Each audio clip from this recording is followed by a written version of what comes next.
Created by Couture Foundation. On ICSE's professional program. Group 2 elective paper 7.4. Banking and insurance laws and practice. CH1, overview of Indian banking system. Part I, short answer questions, 40 marks. Instructions, answer all 10 questions. Each question carries 4 marks. Q1. Briefly describe the significance of the Hiltonian Commission, 1927, in the establishment of the Reserve Bank of India. Answer. The Hiltonian Commission recommended the creation of a central bank in 1926 to separate the control of currency and credit from the government. This led to the RBI Act of 1934 and the subsequent start of RBI operations in 1935 to manage India's monetary stability. Q2. Define scheduled banks as per the Reserve Bank of India Act, 1934. Answer. Scheduled banks are banks included in the second schedule of the Reserve Bank of India Act, 1934, meeting specific capital requirements. They must satisfy the RBI that their affairs are not conducted in a manner detrimental to the interests of their depositors. Q3. What are the primary sources of capital that allow commercial banks to provide loans? Answer. Commercial banks primarily raise funds through public deposits, including savings, current and fixed accounts, which they use for lending. Additionally, they utilize their own paid-up capital, retained earnings and borrowings from the interbank market or the RBI. Q4. Distinguish between old generation and new generation private sector banks based on the Narsingham Committee recommendations. Answer. Private sector banks, old generation banks existed before 1991 and were not nationalized, often having a smaller, regional focus. New generation banks were licensed after the 1991 reforms, utilizing modern technology, core banking solutions and professional management from their inception. Q5. State the specific objective for which the Bharatiya Mahila Bank was established in 2013. Answer. Bharatiya Mahila Bank, established in 2013, its primary objective was to focus on the banking needs of women and promote their economic empowerment. It aims to provide financial integration and satisfy the specific credit requirements of women-led businesses and self-help groups. Q6. Explain the share capital contribution ratio between the central government, state government and sponsoring bank for regional rural banks, RRBs. Answer. The capital of regional rural banks is contributed by 3 entities in a fixed proportion to ensure balanced support. The central government provides 50%, the respective state government provides 15% and the sponsoring commercial bank provides the remaining 35%. Q7. What is the primary role of development financial institutions, DFIs, in an emerging economy? Answer. DFIs provide long-term high-risk credit for capital-intensive investments such as urban infrastructure, mining and heavy industry. Unlike commercial banks, they do not just accept deposits but act as specialized institutions to accelerate industrial and social growth. Q8. List 4 scheduled payments banks currently operating in India. Answer. Payments banks are specialized banks like Airtel Payments Bank, India Post Payments Bank, Petma Payments Bank and Fino Payments Bank. They are designed to further financial inclusion by providing small savings accounts and remittance services to low-income groups. Q9. Briefly explain the dual control mechanism faced by cooperative banks in India. Answer. Cooperative banks are regulated by 2 different bodies, the state government, via the Registrar of Cooperative Societies, and the RBI. The state handles incorporation and management, while the RBI handles banking functions, licensing and prudential norms under the Banking Regulation Act. Q10. Name 4 non-banking subsidiaries created by the State Bank of India, SBI. Answer. The State Bank of India has expanded into various financial services through specialized subsidiaries. Notable examples include SBI Life Insurance Company Limited, SBI Cards and Payment Services Limited, SBI Mutual Fund, SBI Capital Markets Limited. Part 3. Case study, 20 marks. Context. The rise of differentiated banking. The Reserve Bank of India, following the Nachiket More Committee Report, 2014, introduced differentiated banks to support financial inclusion. This led to the creation of small finance banks, SFBs, and payments banks. While SFBs like our Small Finance Bank and Equitas focus on small business units and marginal farmers, payments banks like Airtel Payments Bank focus on low-income households and migrant labor. Questions. 5 questions, 2 marks each. Q1. Which committee recommended the establishment of small finance banks and payments banks? Answer. The establishment of differentiated banks, SFBs and payments banks, was recommended by the Committee on Comprehensive Financial Services for Small Businesses and Low-Income Households, chaired by Dr. Nachiket More in 2014. Q2. What is the specific target, section of the economy, that small finance banks are expected to serve? Answer. Small finance banks are specifically expected to serve unserved and underserved sections, including small business units, small and marginal farmers, micro-industries and unorganized sector entities. Q3. How do payments banks differ from standard commercial banks in terms of the services they focus on? Answer. Payments banks focus on providing small savings accounts and remittance services to migrant labor and low-income households, and unlike commercial banks, they are strictly prohibited from lending or issuing credit cards. Q4. Name 2 scheduled small finance banks mentioned in the regulatory list. Answer. 2 prominent examples of scheduled small finance banks currently operating in the Indian market are our Small Finance Bank Limited and Equitas Small Finance Bank Limited. Q5. What was the main objective behind the overall initiative to establish these new classes of banks? Answer. The main objective behind establishing these specialized banks was to enhance financial inclusion by providing basic banking and financial services to populations not reached by traditional high street commercial banks. Write short note on State Bank of India. Answer. The State Bank of India is the oldest and largest commercial bank in India. Its origins trace back to the 19th century with the establishment of the Presidency Banks, Bank of Bengal, Bank of Bombay and Bank of Madras, which were amalgamated in 1921 to form the Imperial Bank of India. In 1955, following the recommendations of the All India Rural Credit Survey Committee, the government passed the SBI Act, nationalizing the Imperial Bank to create SBI. Its primary mission was to extend banking facilities to rural and semi-urban areas. Over the years, SBI has evolved into a global financial giant, especially after the 2017 merger with its 5 associate banks and the Bharatiya Mahila Bank, making it a Fortune 500 company and a systemically important bank, SIB. Reserve Bank of India. Answer. Established on 1st April 1935, under the Reserve Bank of India Act, 1934, the RBI is the nation's central bank and the supreme monetary authority. It was founded based on the recommendations of the Hiltonian Commission. The RBI performs several critical functions. It is the sole issuer of currency notes, the banker to the government, and the banker's bank, lender of last resort. It regulates the entire banking system under the Banking Regulation Act, 1949, manages foreign exchange under FEMA and controls inflation and credit flow through its monetary policy. Its goal is to maintain financial stability and ensure the integrity of the Indian payment and settlement systems. All India Financial Institutions, AIFI. Answer. AIFIs are specialized institutions regulated by the RBI that provide long-term financing to specific sectors of the economy. Unlike commercial banks, they do not usually accept short-term deposits from the public but raise funds through the market or government support. There are 5 major AIFIs in India: NABD, Agriculture and Rural Development; SIBI, Small Scale Industries; Exim Bank, Foreign Trade; NHB, Housing; and the newly formed NABFID, Infrastructure. They play a developmental role by providing refinance facilities to other banks and institutions, ensuring that critical sectors receive the capital needed for long-term growth. National Housing Bank, NHB. Answer. The NHB was established in 1988 under the National Housing Bank Act, 1987, as an apex institution for housing finance. Its primary objective is to promote a sound and stable housing finance system in India. Initially a wholly owned subsidiary of the RBI, it is now owned by the Government of India. The NHB regulates and licenses housing finance companies, HFCs, provides refinance to primary lending institutions, like banks and HFCs, for housing loans and works toward making housing credit more affordable for the low and middle income segments. It also monitors the housing market through indices like NHB Residex. Ch2, Regulatory Framework of Banks. Part I, Short Answer Questions, 40 marks. Answer all questions in 2 to 3 sentences each. Each question carries 4 marks. Q1. Objective of the RBI Act, 1934. State the primary objectives for which the Reserve Bank of India Act, 1934 was enacted. Answer. The primary objectives are to regulate the issue of banknotes and keep reserves to ensure monetary stability in India. It was also enacted to generally operate the currency and credit system of the country to its advantage. Q2. Definition of CRR. Define cash reserve ratio, CRR, and its main purpose in the Indian banking system. Answer. The cash reserve ratio, CRR, is a specified minimum fraction of a bank's total customer deposits, net demand and time liabilities that must be held as reserves with the RBI. Its main purpose is to serve as a tool for the RBI to control liquidity and inflation within the banking system. Q3. The Hiltonian Commission. Briefly explain the role of the Hiltonian Commission in the genesis of the RBI. Answer. The Royal Commission on Indian Currency and Finance, known as the Hiltonian Commission, recommended the creation of a central bank in 1926. Their recommendation aimed to separate the control of currency and credit from the government, leading to the eventual passing of the RBI Act in 1934. Q4. Banker to the government. Under which section of the RBI Act does the RBI act as a banker to the central government, and what does this obligation entail? Answer. Under Section 20 of the RBI Act, the RBI has the obligation to accept monies for account of the central government and make payments up to the amount standing to its credit. It also manages the public debt and the issue of new loans for the government. Q5. Scheduled bank status. What are the criteria and privileges associated with a bank being included in the second schedule of the RBI Act?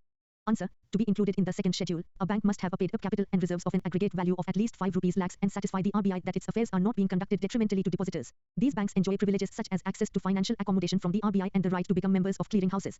Q6. Currency chest. Define a currency chest and identify which entities are responsible for hosting them.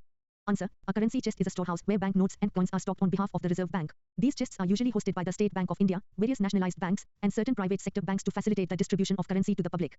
Q7. SLR composition. List the types of liquid assets that a bank can maintain to fulfill its statutory liquidity ratio, SLR, requirements.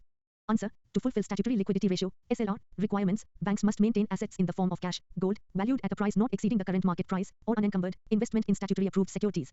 Q8. Power of removing directors. Mention the specific amendments section that empowers the RBI to remove directors of a non-banking financial company, NBFC.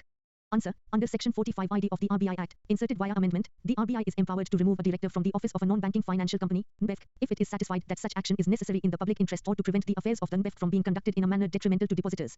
Q9. Legal tender. Explain the process by which a series of banknotes can be declared as not a legal tender in India. Answer. On the recommendation of the Central Board of the RBI, the central government may declare through a notification in the Gazette of India that any series of banknotes of any denomination shall cease to be legal tender. This is typically done from a specified date, except at certain offices or agencies of the bank. Q10. Moral suasion. Define moral suasion as a tool of credit control used by the RBI. Answer. Moral suasion is a qualitative credit control method where the RBI uses informal means, such as advice, letters, or meetings, to persuade commercial banks to follow certain policies. It does not involve legal penalties but relies on the psychological influence and authority of the central bank to guide banking behavior. Part 3. Case study, 20 marks. Read the scenario below and answer the 5 subsequent questions. Each question carries 4 marks.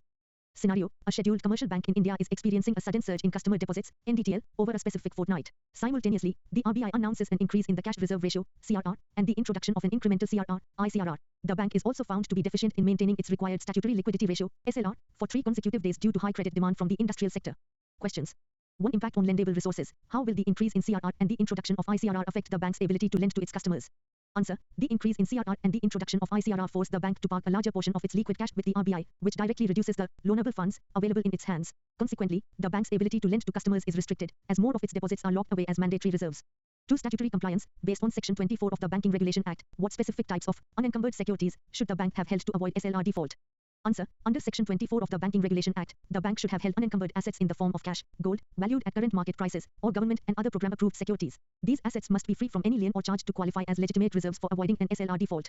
3. Penalty implications. Calculate or describe the penal interest the RBI would levy on this bank for defaulting on SLR for the first day versus the subsequent 2 days.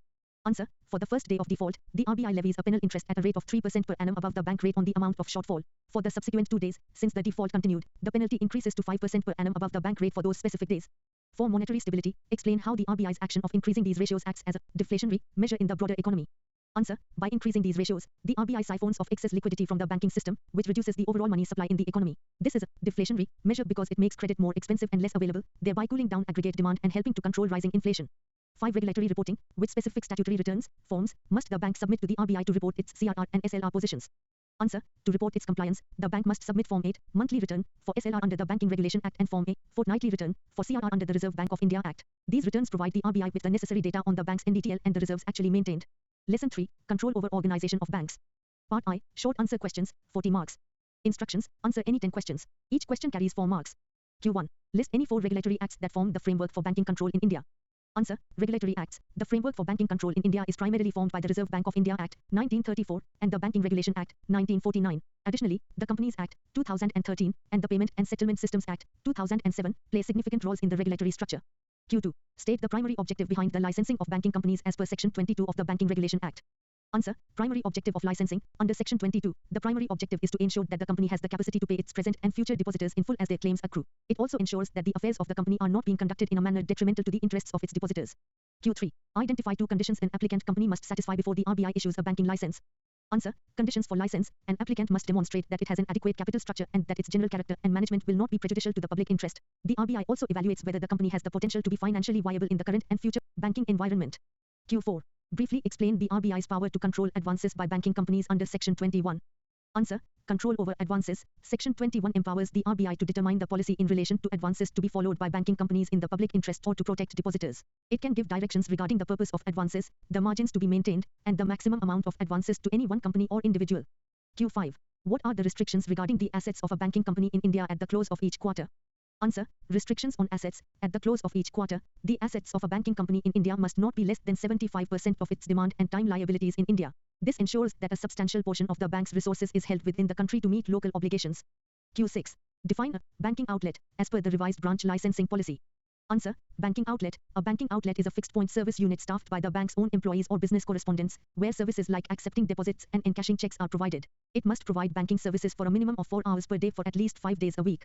Q7. What is the minimum capital requirement for a small finance bank, SFB, under the ONTAP licensing guidelines? Answer. Capital for SFBs, under the ONTAP licensing guidelines, the minimum paid-up voting equity capital for a small finance bank is set at 200 rupees crore. For banks transitioning from primary urban cooperative banks, the initial requirement is 100 rupees crore, which must be increased to 200 rupees crore within 5 years. Q8. Distinguish between the lending capabilities of payment banks and small finance banks. Answer. Lending capabilities. Payment banks are restricted from undertaking any lending activities or issuing credit cards to customers. In contrast, small finance banks are designed to provide credit to unserved and underserved sections, such as small business units and micro-industries. Q9. Name 4 entities that are eligible to promote a payment bank in India. Answer. Promoters of payment banks. Entities eligible to promote payment banks include non-bank prepaid payment instrument, PPI, issuers, individuals or professionals with experience in banking and finance, and mobile telephone companies. Additionally, public sector entities and real estate cooperatives may also be eligible. Q10. State the fit and proper criteria regarding the criminal record and professional relationships of a bank director. Answer. Fit and proper criteria. A director must have a clean record, meaning they have not been convicted of any offense involving moral turpitude or any economic offense. Professionally, they should not be associated with any entity that could create a conflict of interest or result in undue influence over the bank's operations. Q11. What is the maximum continuous period for which a director, other than a chairman or WTD, can hold office? Answer. Maximum term for directors. A director, other than the chairman or a whole-time director, can hold office for a maximum continuous period of 8 years. After this term, they are required to vacate the office and are not eligible for reappointment in that bank for a specified period. Q12. Briefly explain the RBI's power to appoint additional directors under Section 36AB. Answer. Appointment of additional directors. Under Section 36AB, the RBI can appoint one or more persons as additional directors if it believes it is necessary in the public interest or to prevent the bank's affairs from being conducted in a manner detrimental to depositors. These directors hold office at the pleasure of the RBI and are not required to hold any qualification shares. Part 3. Case study, 20 marks. Instructions. Read the scenario below and answer the 5 questions that follow. Each question carries 4 marks, total 20. Scenario: Visionary Bank Limited is an applicant for a new private sector banking license. During the scrutiny of their application, the RBI finds that the promoters have a history of defaulting on loans with other financial institutions. Additionally, the bank proposes to operate primarily in urban areas, ignoring the rural credit gap. The RBI decides to refuse the license. Q1. Under which section of the Banking Regulation Act does the RBI have the authority to grant or refuse this license? Answer: Authority to grant refuse license. The RBI has the authority to grant or refuse a banking license under Section 22 of the Banking Regulation Act, 1949. This section mandates that no company shall carry on banking business in India unless it holds a license issued by the RBI. Q2. Can the RBI's decision to refuse a license based on diligent study and material facts be challenged in a court of law? Cite the relevant legal precedent mentioned in the lesson. Answer: Legal challenge and precedent. No, the court generally does not interfere with the RBI's decision if it is based on a diligent study of material facts. This was established in the legal precedent of Sajjan Bank, PVT, Limited versus RBI, where the court held that the RBI is the best judge to decide the fitness of a banking company. Q3. How does the promoter's history of default affect the fit and proper assessment for the proposed management? Answer: Fit and proper assessment. A history of default directly disqualifies promoters under the fit and proper criteria, as it suggests the management's conduct may be detrimental to the interests of depositors. The RBI requires promoters to have a high level of integrity and a clean track record in financial dealings to ensure sound management. Q4. What is the current policy for licensing private sector banks? Is it stop and go or on tap? Answer: Current licensing policy. The current policy for licensing universal and small finance banks in the private sector is on tap. This means that the window for applying for a banking license is open throughout the year, rather than the previous stop and go window-based approach. Q5. If Visionary Bank were to apply as a small finance bank, what percentage of its adjusted net bank credit (ANBC) would it be required to lend to the priority sector? Answer: Priority sector lending (PSL) for SFBs. If applying as a small finance bank, the entity would be required to lend 75% of its adjusted net bank credit (ANBC) to the priority sector. This is significantly higher than the 40% requirement typically mandated for universal banks. Lesson 4: Banking Operations. Part I. Short answer questions, 40 marks. Answer all questions in 2-3 sentences each. 10 questions times 4 marks is equal to 40 marks. Q1. What is a voucher in banking and why is it important? Answer: A voucher is a document that serves as proof of a banking transaction, such as a check, pay-in slip, or debit credit voucher. It records the details of transactions and acts as documentary evidence. Vouchers are important because they ensure accuracy, authorization, and proper accounting of all banking operations. Q2. Explain the double entry system followed by banks. Answer: The double entry system is a method of accounting where every transaction has 2 entries, a debit and a corresponding credit. This ensures that the accounting records remain balanced. Banks use this system to maintain accuracy and track financial transactions systematically. Q3. What are the 3 types of banking transactions? Answer: Banking transactions are classified into cash, clearing, and transfer transactions. Cash transactions involve physical cash, clearing transactions involve checks processed through clearing houses, and transfer transactions occur within the same bank branch. These categories help in proper accounting and processing. Q4. Define cash receipt entry with an example. Answer: A cash receipt entry occurs when a customer deposits cash into their account. For example, if a person deposits 10,000 rupees into a savings account, the bank debits the cash account and credits the customer's account. This reflects an increase in both cash and customer balance. Q5. What is clearing outward in banking operations? Answer: Clearing outward refers to checks deposited by customers that are sent to other banks for collection through a clearing house. The bank receiving the check acts as the collecting bank. The amount is credited to the customer's account after clearance. Q6. What is KYC, Know Your Customer, and its purpose? Answer: KYC is a process used by banks to verify the identity and address of customers. Its main purpose is to prevent money laundering, fraud, and illegal activities. It ensures that banks deal only with genuine and verified customers. Q7. List any 2 officially valid documents, OVD, used in KYC. Answer: 2 examples of officially valid documents are passport, Aadhaar card. These documents are used as proof of identity and address during KYC verification. Q8. What is a transfer transaction in banking? Answer: A transfer transaction is a non-cash transaction where funds are moved from one account to another within the same bank branch. For example, transferring money from a savings account to a fixed deposit account. It involves debit and credit entries without involving cash. Q9. Define customer due diligence, CDD. Answer: Customer due diligence, CDD, is the process of collecting and verifying customer information before opening an account or conducting transactions. It helps banks assess the risk associated with a customer. CDD ensures compliance with KYC and anti-money laundering regulations. Q10. What is a savings bank account and its main objective? Answer: A savings bank account is a deposit account meant for individuals to save money while earning interest. It allows limited withdrawals and offers facilities like checkbooks and ATM cards. Its main objective is to encourage the habit of saving among people. Part 3. Case study, 20 marks. Read the case carefully and answer all questions. 5 questions times 4 marks is equal to 20 marks. Case study. A bank branch noticed several unreconciled entries and suspicious transactions in customer accounts. Upon investigation, it was found that KYC procedures were not properly followed, and some accounts were opened without complete documentation. Additionally, errors in voucher entries caused mismatches in accounting records. Questions. Q1. What are unreconciled entries, and why are they risky for banks? Answer. Unreconciled entries are transactions that do not match between different accounting records or are not properly verified. They are risky because they may hide errors, omissions, or fraudulent activities. This can lead to inaccurate financial statements and operational issues. Q2. How can improper KYC procedures affect banking operations?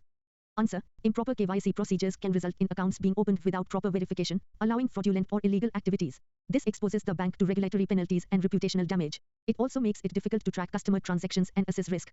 Q3. What steps should the bank take to correct voucher entry errors? Answer. The bank should review vouchers and transaction records to identify errors and verify them with supporting documents.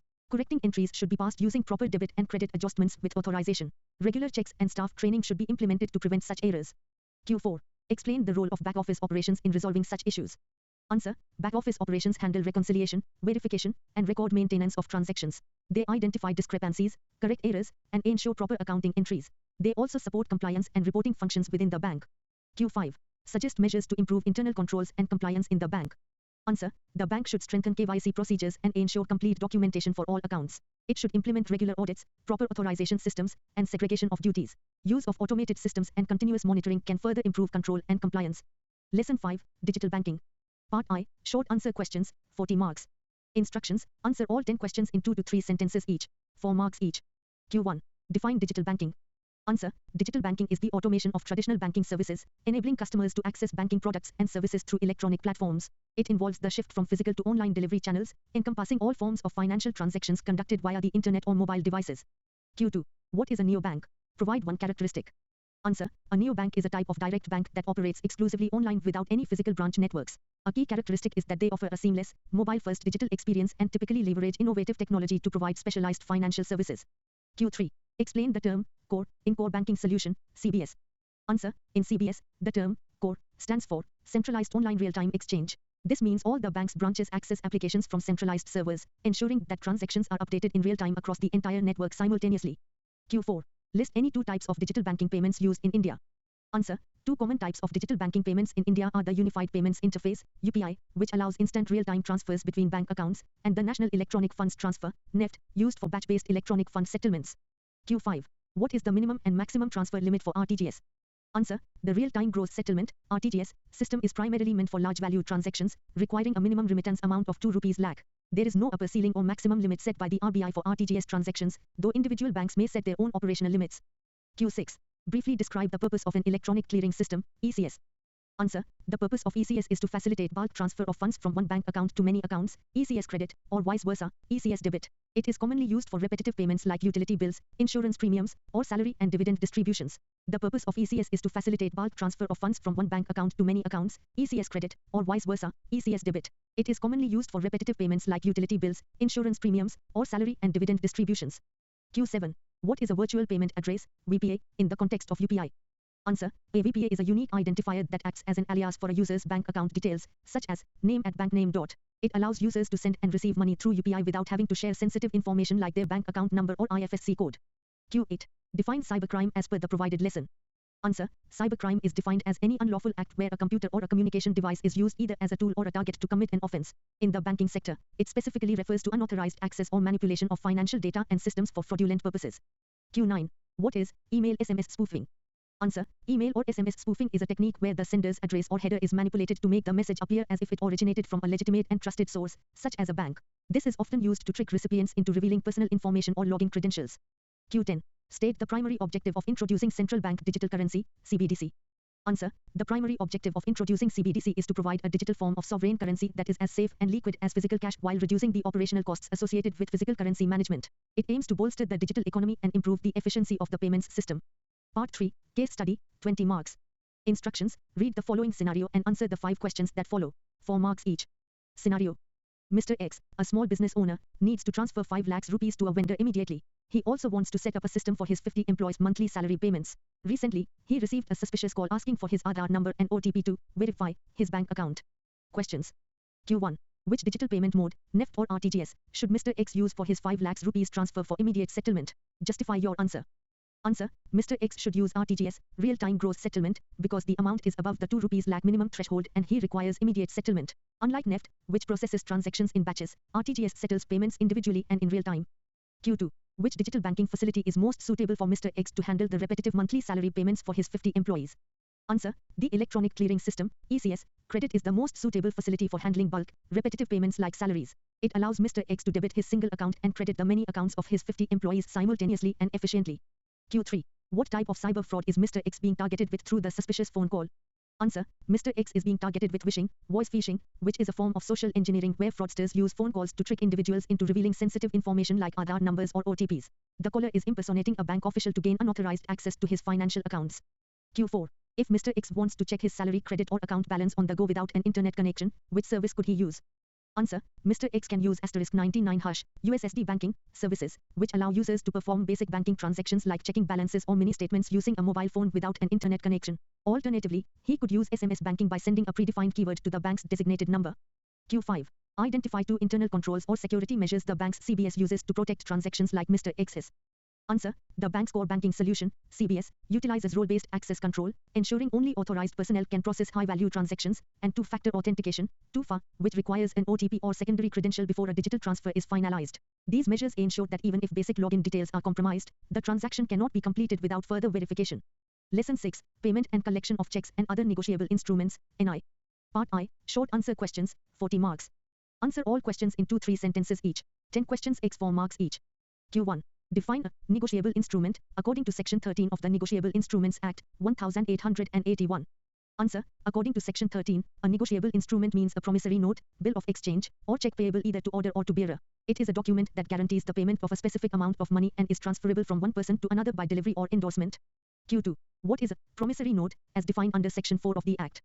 Answer: a promissory note is an instrument in writing, not being a banknote or a currency note, containing an unconditional undertaking, signed by the maker, to pay a certain sum of money only to, or to the order of, a certain person, or to the bearer of the instrument. It involves two parties, the maker, debtor, and the payee, creditor. Q3. Explain the term, holder in due course, and one condition required to attain this status. Answer: a holder in due course is a person who possesses a negotiable instrument for consideration, in good faith, and before its maturity. One essential condition is that the holder must have obtained the instrument without having sufficient cause to believe that any defect existed in the title of the person from whom he derived his title. Q4. Describe check truncation system, CTS, and its primary objective in modern banking. Answer: CTS is an image-based clearing system where the physical movement of the check is stopped, truncated, at the presenting bank, and an electronic image is transmitted to the paying bank. Its primary objective is to speed up the collection of checks, reduce the scope for loss in transit, and lower the overall cost of transactions. Q5. What are days of grace, and how do they affect the maturity of a bill of exchange? Answer: days of grace are 3 extra days added to the date of maturity of a bill of exchange or promissory note that is not payable on demand. The instrument becomes legally due for payment only on the last day of these grace days. If the last day is a public holiday, the instrument is due on the preceding business day. Q6. Distinguish between endorsement in blank and endorsement in full. Answer: in an endorsement in blank, the endorser signs their name only, making the instrument payable to the bearer. In an endorsement in full, the endorser adds a direction to pay the amount to, or to the order of, a specific person, thereby converting the instrument into one payable to order. Q7. Define a check, as per Section 6 of the Negotiable Instruments Act. Answer: a check is defined as a bill of exchange drawn on a specified banker and not expressed to be payable otherwise than on demand. It specifically includes the electronic image of a truncated check and a check in the electronic form. Q8. What is noting, under Section 99, and when is it practiced? Answer: noting is the formal recording by a notary public of the fact that a bill of exchange or promissory note has been dishonored by non-acceptance or non-payment. It is practiced immediately after dishonor to create authentic evidence of the refusal to pay or accept the instrument. Q9. List 2 circumstances under which a paying banker must refuse payment of a check despite having sufficient funds. Answer: a banker must refuse payment if they receive a stop payment instruction from the drawer or if they receive formal notice of the drawer's death, insolvency, or insanity. Payment must also be refused if a court issues a garnishee order attaching the customer's funds. Q10. What constitutes material alteration in a negotiable instrument, and what is its legal effect? Answer: a material alteration is any change in the instrument that alters its legal character or the liabilities of the parties, such as changing the date, sum payable, or time of payment without consent. The legal effect is that it renders the instrument void against all parties who did not consent to the alteration, unless the alteration was made to carry out the common intention of the original parties. Part 3. Case study, 20 marks. Read the following scenario and answer the 5 questions that follow. 5 questions x 4 marks each. Scenario. A company director, Mr. Sharma, issues a check for 50,000 rupees to a vendor. Before the check is presented, Mr. Sharma passes away. Meanwhile, the vendor endorses the check to a third party, Mr. Verma, for a lawful debt. When Mr. Verma presents the check to the bank has received notice of Mr. Sharma's death. Additionally, the check has a visible correction in the date field which is not authenticated by a full signature. Questions. Q1. Bank's obligation: should the paying bank honor the check after receiving notice of the drawer's death? Justify your answer based on lesson 6. Answer. The paying bank should not honor the check because the notice of the drawer's death acts as a revocation of the bank's authority to pay. Once the banker receives formal notice of the customer's demise, the duty to pay terminates immediately, and any subsequent payment would be considered unauthorized. Q2. Signature authority. If the check had been issued by a director of a company, a separate legal entity, would the bank's decision change regarding the death of the signer? Answer. Yes, the bank's decision would change because a company is a separate legal entity with perpetual succession. Since the check is drawn on the company's account and not the director's personal account, the death of the authorized signatory does not terminate the bank's mandate to pay the company's debts. Q3. Material alteration. Evaluate the legal standing of the check considering the unauthenticated correction in the date field. Answer. The check loses its legal standing because an unauthenticated correction in the date field constitutes a material alteration. Under the Negotiable Instruments Act, any alteration that changes the legal effect of the instrument, like the date of payment, renders the instrument void unless the drawer has validated the change with a full signature. Q4. Holder in due course. Does Mr. Verma qualify as a holder in due course if he took the check for consideration without knowledge of any defects?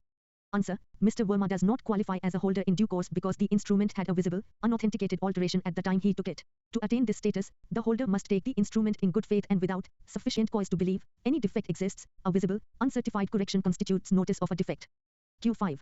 Liability. If the bank accidentally pays the forged or altered instrument, can they recover the money from the person who received it? Answer. If a bank pays a materially altered instrument where the alteration was visible, they generally cannot recover the money from the recipient and cannot debit the customer's account. However, if the payment was made in due course, because the alteration was not apparent, Section 89, the bank is protected and the loss falls on the drawer or the party responsible for the negligence. Lesson 7. Various government schemes.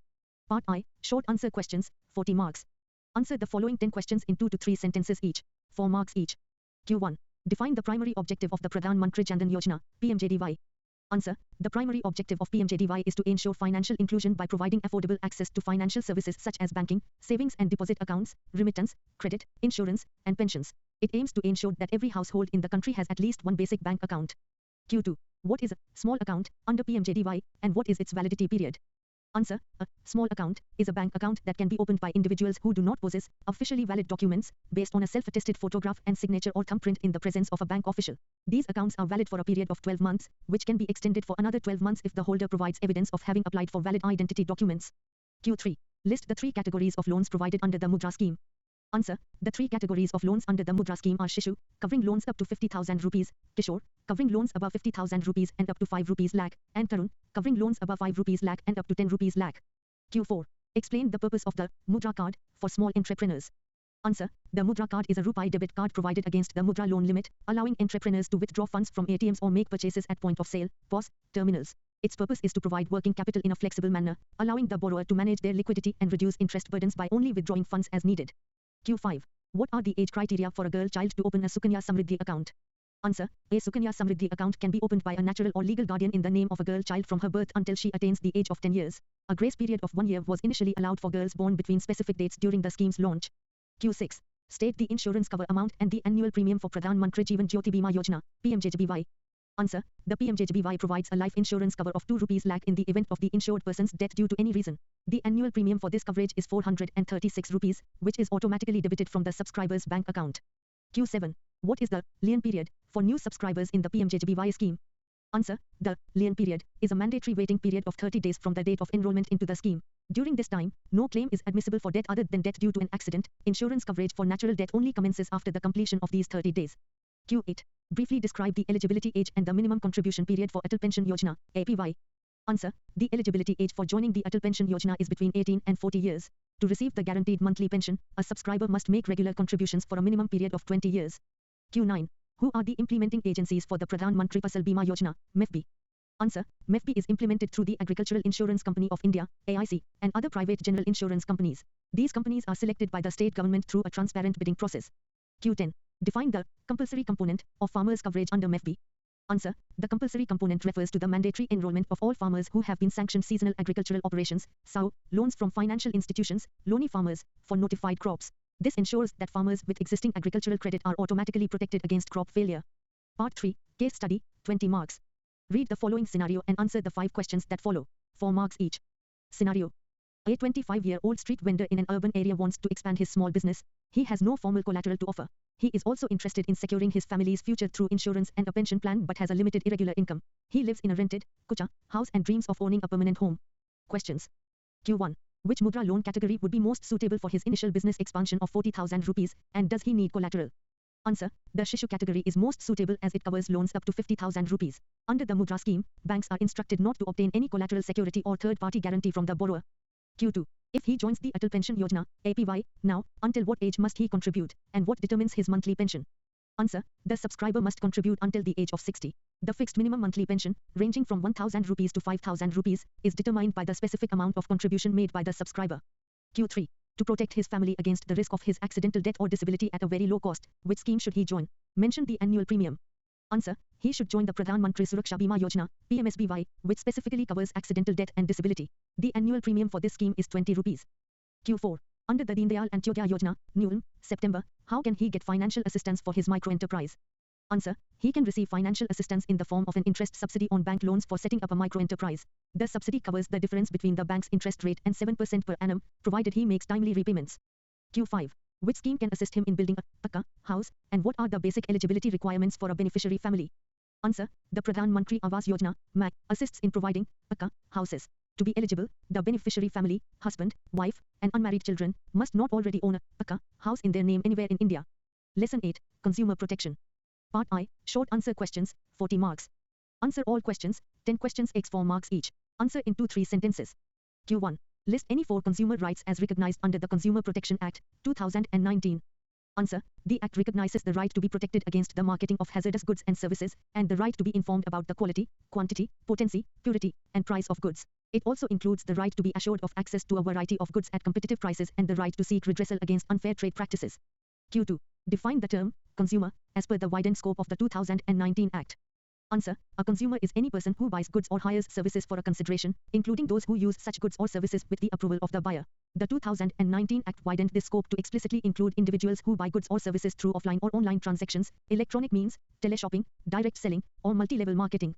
Q3. What is the main objective of the Central Consumer Protection Authority, CCPA? Answer. The main objective of the CCPA is to regulate matters relating to the violation of consumer rights, unfair trade practices, and false or misleading advertisements which are prejudicial to the interests of the public and consumers. It functions as a central regulator to promote, protect, and enforce the rights of consumers as a class. Q4. State the pecuniary jurisdiction of the District Commission for entertaining complaints. Answer. Under the Consumer Protection Act, 2019, the District Commission has the jurisdiction to entertain complaints where the value of the goods or services paid as consideration does not exceed 1 crore rupees. This allows consumers with smaller claims to seek local redressal efficiently. Q5. Explain the role of the Director General in the investigation wing. Answer. The Director General heads the investigation wing under the Central Authority for the purpose of conducting inquiries or investigations into violations of consumer rights or unfair trade practices. They possess powers similar to those of a civil court, including the power to search and seize records or documents relevant to an investigation. Q6. What are the 2 specific methods available to a consumer for filing a complaint? Answer. A consumer can file a complaint in writing or in electronic form to the District Commission, either by appearing in person or through an agent. Additionally, the 2019 Act introduced the e-Dakil portal, allowing consumers to file complaints online from any location for greater convenience. Q7. Identify 2 types of unfair trade practices that the Act seeks to prevent. Answer. The Act seeks to prevent practices such as making false representations that goods are of a particular standard, quality, or grade when they are not. It also prohibits the publication of any advertisement that is misleading or offers gifts prizes with the intention of not providing them as offered. Q8. Define misleading advertisement according to the Consumer Protection Act, 2019. Answer. A misleading advertisement is one that falsely describes a product or service, gives a false guarantee, or is likely to deceive the consumer regarding the nature, substance, quantity, or quality of the product. It also includes advertisements that deliberately conceal important information from the consumer. Q9. Who is a banking ombudsman, and what is their primary function? Answer. A banking ombudsman is a senior official appointed by the Reserve Bank of India to redress customer complaints against certain services rendered by banks. Their primary function is to facilitate the satisfaction or settlement of complaints through conciliation and mediation between the bank and the aggrieved customer. Q10. Briefly explain the mediation process in the context of consumer commissions. Answer. Mediation is an alternate dispute resolution mechanism where the Consumer Commission refers a case to a mediation cell if there is a possibility of a settlement. It is a voluntary and confidential process where a neutral mediator helps the parties reach a mutually acceptable agreement to resolve the dispute without a formal trial. Part 3. Case study, 20 marks. Read the scenario below and answer the 5 questions that follow. 5 questions x 4 marks each. Scenario. A group of farmers stored their agricultural produce in a cold storage facility. To secure their livelihood, they took a loan from a bank against the stored produce. A fire broke out at the facility, destroying the building and all the produce. The cold storage owner had a comprehensive insurance policy, but the insurance company rejected the farmers' claims, stating that the farmers were not a party to the insurance contract, lack of privacy, and therefore were not consumers. Questions. Q1. Are the farmers considered consumers under the Consumer Protection Act, 2019, even if the policy was in the storage owner's name? Justify your answer based on legal principles. Answer: yes, the farmers are considered consumers because the Act includes beneficiaries of services hired for consideration. Since the insurance was taken to protect the stored produce for which the farmers paid storage fees, they are beneficiaries and fall under the definition of a consumer even if they were not the primary policyholder. Q2. What is the significance of the tripartite agreement in determining the liability of the parties involved? Answer: a tripartite agreement involving the farmer, the bank, and the cold storage owner creates a formal legal link between the parties, establishing that the services were interdependent. It serves as evidence that the insurance was a mandatory condition of the loan and storage, thereby making the farmers direct stakeholders in the insurance service. Q3. If the value of the destroyed produce and the compensation claimed is ₹1.5 crore, which commission has the jurisdiction to hear this case? Answer: the case falls under the jurisdiction of the State Consumer Disputes Redressal Commission. According to the 2019 Act, the District Commission handles cases up to ₹1 crore, while the State Commission has pecuniary jurisdiction for claims exceeding ₹1 crore but up to ₹10 crore. Q4. Can the insurance company's refusal to pay be categorized as a deficiency in service? Explain. Answer: yes, the refusal can be categorized as a deficiency in service, which is defined as any fault, imperfection, or inadequacy in the quality or manner of performance. Rejecting a legitimate claim on a technicality, like privity of contract, when the intent was to protect the produce constitutes a failure to provide the promised protection service. Q5. If the farmers are unhappy with the District Commission's order, where and within what time frame can they file an appeal? Answer: the farmers can file an appeal with the State Consumer Disputes Redressal Commission. As per the Act, such an appeal must be filed within 45 days from the date of the order, and it usually requires a deposit of 50% of the amount ordered by the District Commission. Lesson 9, Advances, Securities and Documentation. Part I, Short Answer Questions, 40 marks. Answer all 10 questions in 2 to 3 sentences each, 4 marks each. Q1. Distinguish between loans and advances based on their nature and repayment period. Answer: a loan is a fixed amount sanctioned for a specific term, usually repayable in installments over a longer period. In contrast, an advance is a flexible credit facility, like an overdraft or cash credit, intended for short-term operating needs and repayable on demand or within a year. Q2. Define the safety of funds principle and explain why it is the most important principle of lending for a bank. Answer: the safety principle dictates that a bank must ensure the borrower is able and willing to repay the loan to avoid financial loss. It is the most critical principle because banks lend depositors money, and any failure in recovery compromises the bank's ability to meet its obligations to those depositors. Q3. What is a Pradhanashin woman? Briefly explain the presumption of undue influence in contracts involving such individuals.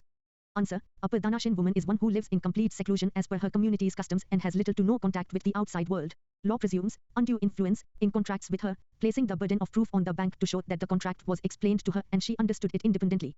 Q4. Explain the rule in Clayton's case and its relevance when a partner in a firm dies. Answer: this rule states that in a running account, the first item on the debit side is discharged by the first item on the credit side. When a partner dies, the bank must break the account to prevent new deposits from discharging the deceased partner's liability, while new withdrawals create fresh debt for which the deceased's estate is not liable. Q5. Define hypothecation as per the SARFAESI Act, 2002. Answer: hypothecation is a charge created by a borrower on movable property in favor of a secured creditor without delivering possession of the property. It provides the creditor with the right to sell the assets to recover the debt in the event of a default. Q6. What is a negative lien? Comment on its legal standing compared to a standard lien. Answer: a negative lien is a signed undertaking by a borrower stating they will not encumber or sell specific assets without the bank's permission. Unlike a standard lien, which gives the bank possession or a right to sell, a negative lien only provides a personal right of action for breach of contract and does not create a primary charge. Q7. Briefly explain the MAST principle used by banks to examine the quality of a security. Answer: the MAST principle stands for marketability, ascertainability, stability, and transferability of the security. A good security should be easily saleable, have a value that is easy to determine and remains steady over time, and be legally capable of being transferred to the bank. Q8. Define securitization as the process of acquiring non-performing assets, NPAs.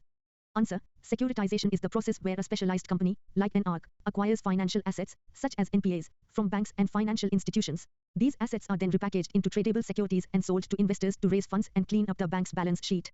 Q9. What is a letter of credit, LC? Distinguish between a documentary LC and a clean LC. Answer: an LC is a bank's written commitment to pay a seller provided they submit specific documents within a set time frame. A documentary LC requires the seller to provide shipping documents, like a bill of lading, to get paid, whereas a clean LC allows payment against a simple draft or demand without needing title documents.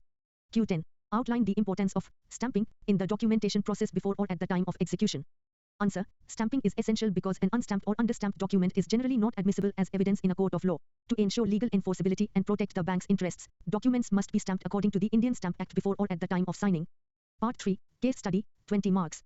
Read the following scenario and answer the questions that follow. 4 marks each. Scenario: a partnership firm, Apex Traders, has 3 partners, A, B, and C. The firm enjoys a cash credit facility of ₹50 lakhs against the hypothecation of stocks. Partner dies suddenly. At the time of his death, the account shows a debit balance of 42 rupees lakhs. The remaining partners, B and C, want to continue the business and the credit facility. Questions. Q1. Immediate action. What immediate step must the banker take regarding the firm's account upon receiving intimation of partner A's death? Justify your answer with reference to the liability of the deceased partner. Answer. The banker must immediately break or stop the operation of the existing account to freeze the liability of the deceased partner. This is necessary because the estate of the deceased partner is only liable for debts incurred up to the time of death. Allowing the account to continue could discharge the old debt while creating new debt for which the estate is not responsible. Q2. Appropriation of funds. If the banker fails to close the account and continues operations, which legal rule will apply to the subsequent deposits and withdrawals? Explain how this affects the bank's claim. Answer. If the account continues, the rule in Clayton's case applies, where every subsequent deposit is legally treated as a repayment of the oldest debt, the deceased partner's liability. Consequently, the bank's claim against the deceased partner's estate would be gradually wiped out, while new withdrawals would only be the responsibility of the surviving partners. Q3. Reconstitution. If B and C decide to continue the business, describe the process the bank should follow to regularize the credit facility for the reconstituted firm. Answer. To regularize the facility, the bank must open a fresh account for the reconstituted firm and obtain a new formal application signed by the surviving partners. The bank must also execute a fresh set of loan documents and obtain a letter of continuity or a supplemental agreement to ensure the transition from the old firm to the new one is legally sound. Q4. Security nature. Since the facility was against the hypothecation of stocks, explain whether the charge is fixed or floating and describe the process of crystallization. Answer. The charge over the stocks is a floating charge, as it covers assets that change in quantity and value during the normal course of business. This charge undergoes crystallization, becoming a fixed charge, if the firm defaults, goes into liquidation, or if the bank takes steps to enforce the security, thereby preventing the firm from further dealing with those stocks. Q5. Documentation. List 3 essential documents the bank would require from the reconstituted firm to execute the new loan agreement. Answer. The bank would require 3 essential documents: a new partnership deed, excluding the deceased and including any new partners, a fresh set of security documents, such as a new hypothecation agreement, and a mandate resolution signed by all current partners authorizing the operation of the account. Lesson 10. Calculation of interest and annuities. Part I. Short answer questions, 40 marks. Instructions. Answer any 10 questions. Each question carries 4 marks. Answers should be 2-3 sentences each.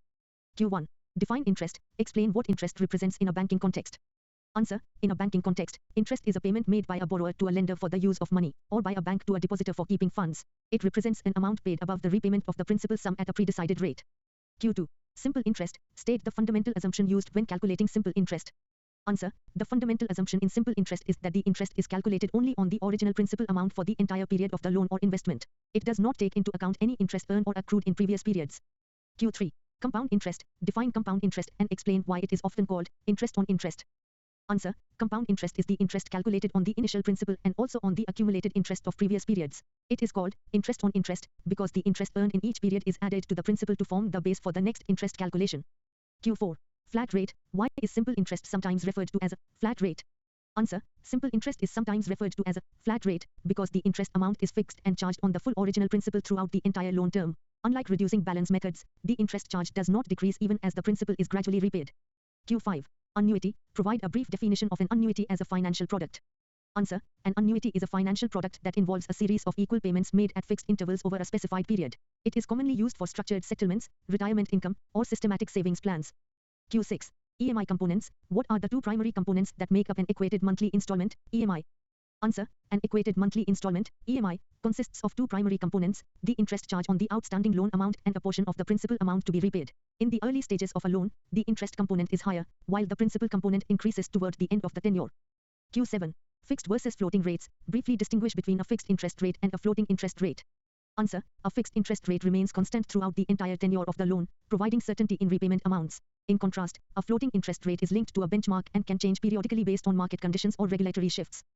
Q8. Sinking fund. Based on the lesson outline, what is the core purpose of a sinking fund?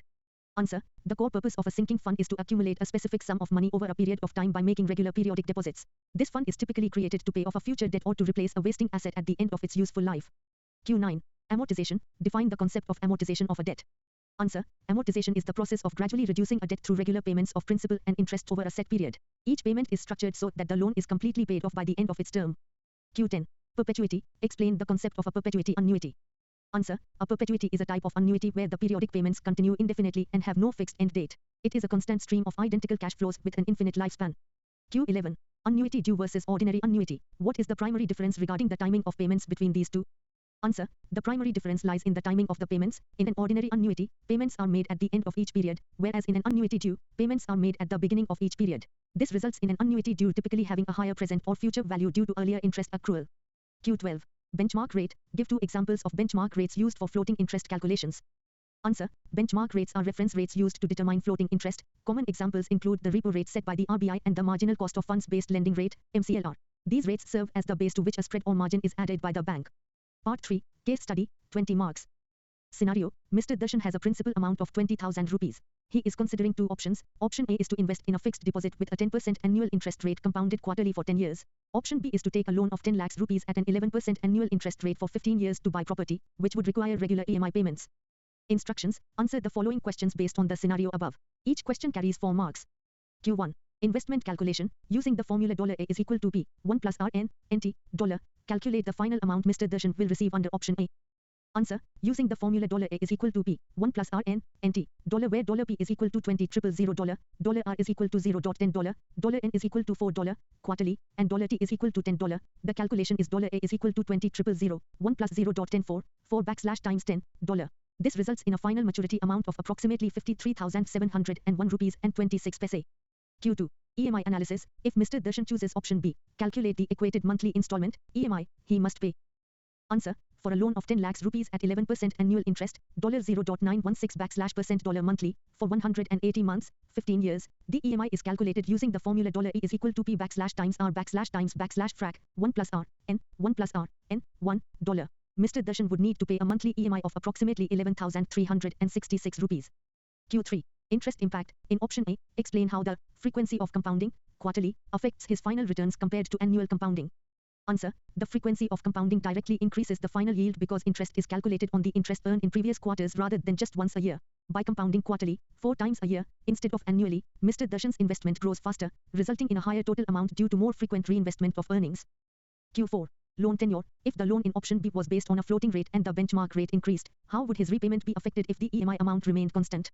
Answer. If the benchmark rate increases on a floating rate loan while the EMI amount remains constant, the interest component of each payment increases, leaving less of the payment to cover the principal.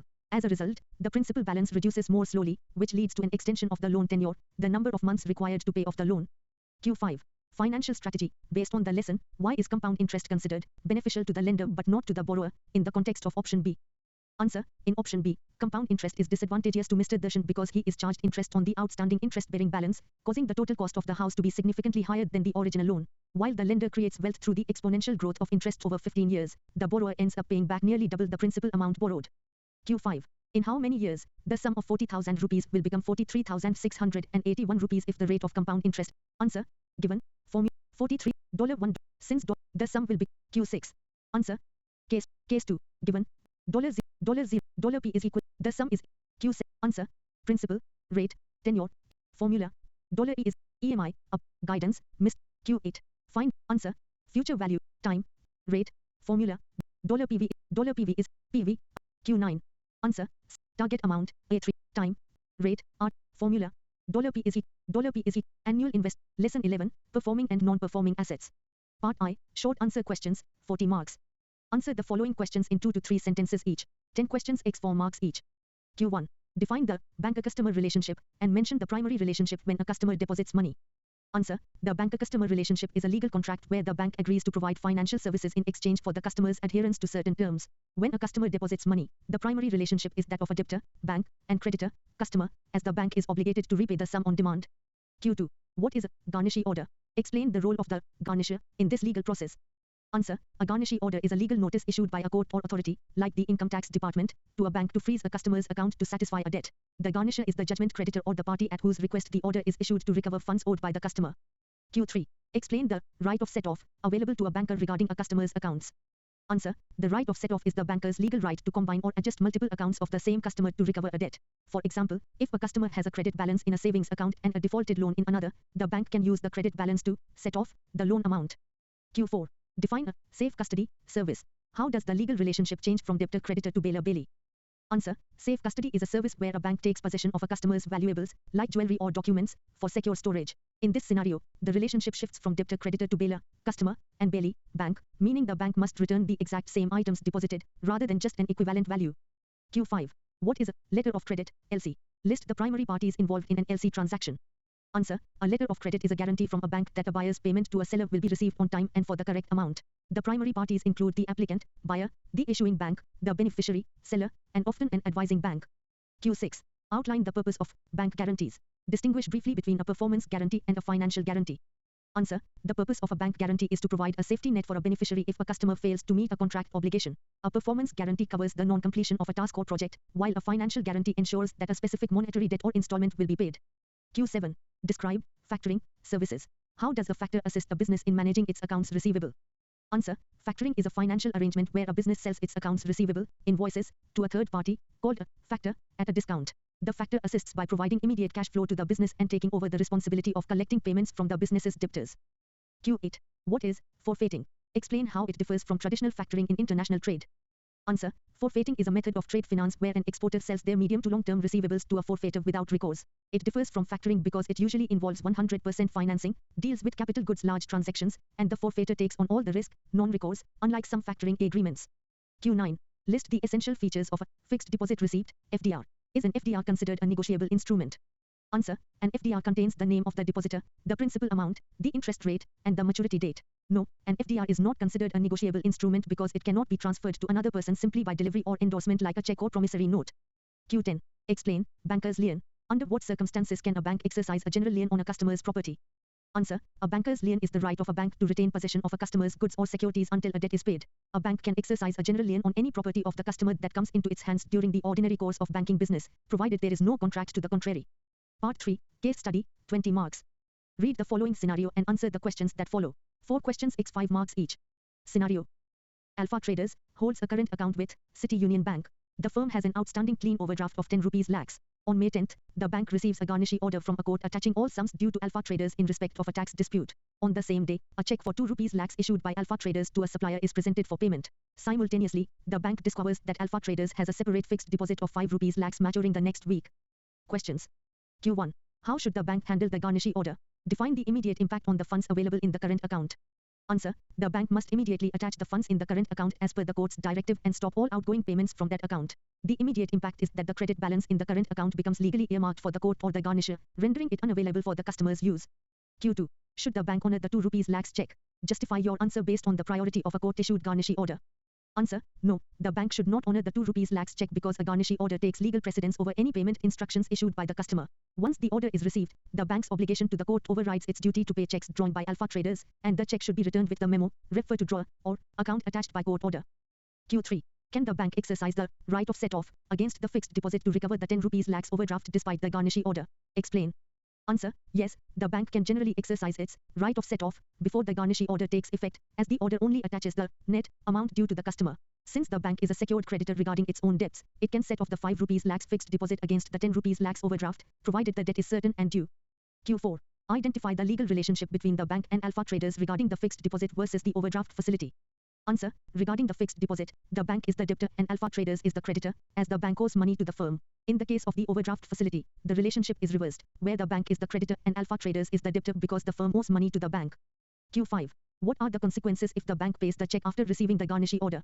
Answer. If the bank pays the check after being served with the order, it does so at its own risk and may be held in contempt of court. Legally, the bank would be liable to pay the full attached amount to the garnisher from its own funds, as it failed to comply with a judicial mandate to freeze the account.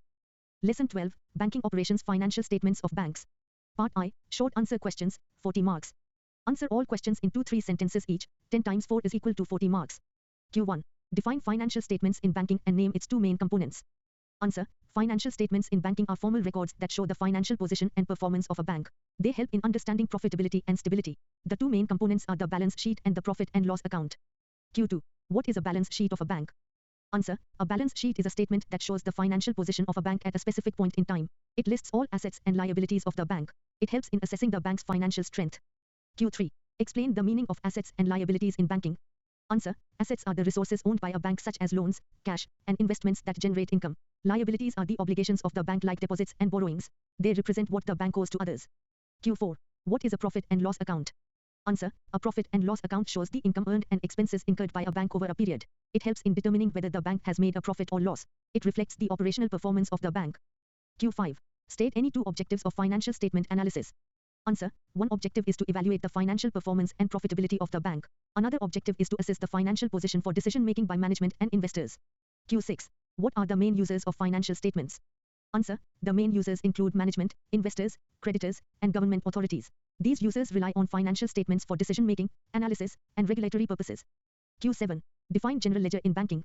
Answer. A general ledger is the main accounting record that contains all financial transactions of a bank. It summarizes data from various accounts. It is used to prepare final financial statements. Q8. What is meant by disclosure requirements of banks?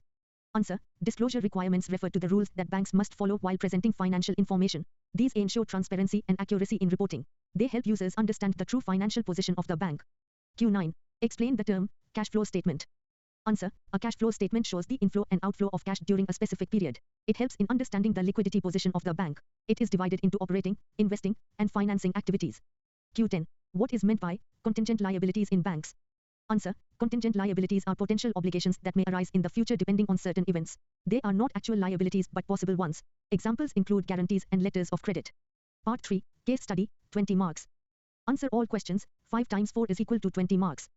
Bar chart case study. A commercial bank is preparing its annual financial statements. During the process, it faced issues such as improper classification of assets, delay in recording transactions in ledgers, and incorrect disclosure of liabilities. The auditors pointed out errors in the balance sheet and suggested strict compliance with regulatory norms.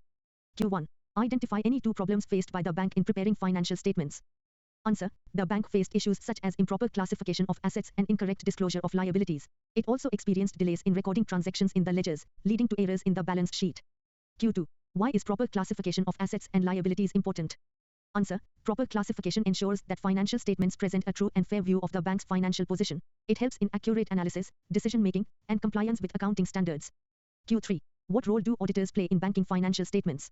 Answer. Auditors examine and verify the accuracy of financial records and statements. They ensure compliance with laws and standards and report any errors or irregularities to improve reliability. Q4. Suggest measures to improve accuracy in financial reporting. Answer. The bank should implement proper internal controls and ensure timely recording of transactions. Regular audits, staff training, and use of automated accounting systems can also improve accuracy. Q5.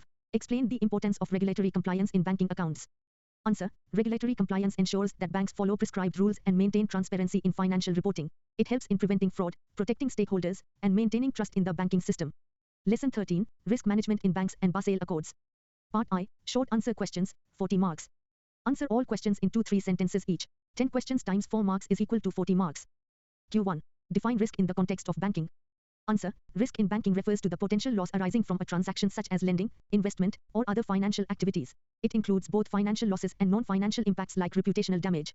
Q2. What is credit risk? Answer. Credit risk is the risk of loss arising when a borrower fails to repay the principal or interest as per agreed terms. It mainly occurs in lending activities and may result in partial or total loss to the bank. Q3. Explain market risk in banking. Answer. Market risk is the possibility of losses due to adverse changes in market factors like interest rates, exchange rates, or asset prices. It cannot be eliminated through diversification but can be managed through hedging. Q4. What is liquidity risk? Answer. Liquidity risk arises when a bank is unable to meet its financial obligations as they become due. It usually occurs due to mismatches between short-term liabilities and long-term assets. Q5. State any 2 stages of risk management. Answer. 2 stages of risk management are risk identification and risk analysis. Risk identification involves recognizing potential risks, while risk analysis measures their impact and likelihood. Q6. What is operational risk? Answer. Operational risk is the risk of loss due to failures in internal processes, systems, people, or external events. It includes risks like fraud, system failures, and legal issues. Q7. Define capital to risk-weighted assets ratio, CRAR. Answer. CRAR is the ratio of a bank's capital to its risk-weighted assets, expressed as a percentage. It ensures that banks maintain sufficient capital to absorb potential losses. Q8. What is Basel I Accord? Answer. Basel I Accord, introduced in 1988, is an international framework that prescribed minimum capital requirements for banks. It focused mainly on credit risk and required banks to maintain a minimum CRAR of 8%. Q9. What is risk-based internal audit, RBIA? Answer. RBIA is an audit approach that links internal audit processes with the organization's risk management framework. It helps evaluate the effectiveness of risk management, internal controls, and governance systems. Q10. What is the purpose of liquidity coverage ratio, LCR?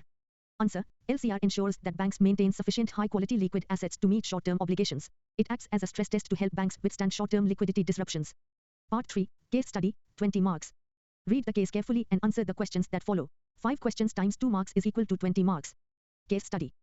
A commercial bank is facing multiple risks due to rapid expansion. It has increased lending aggressively, leading to higher credit risk. At the same time, fluctuations in interest rates have impacted its profitability. The bank is also experiencing liquidity stress due to mismatched assets and liabilities.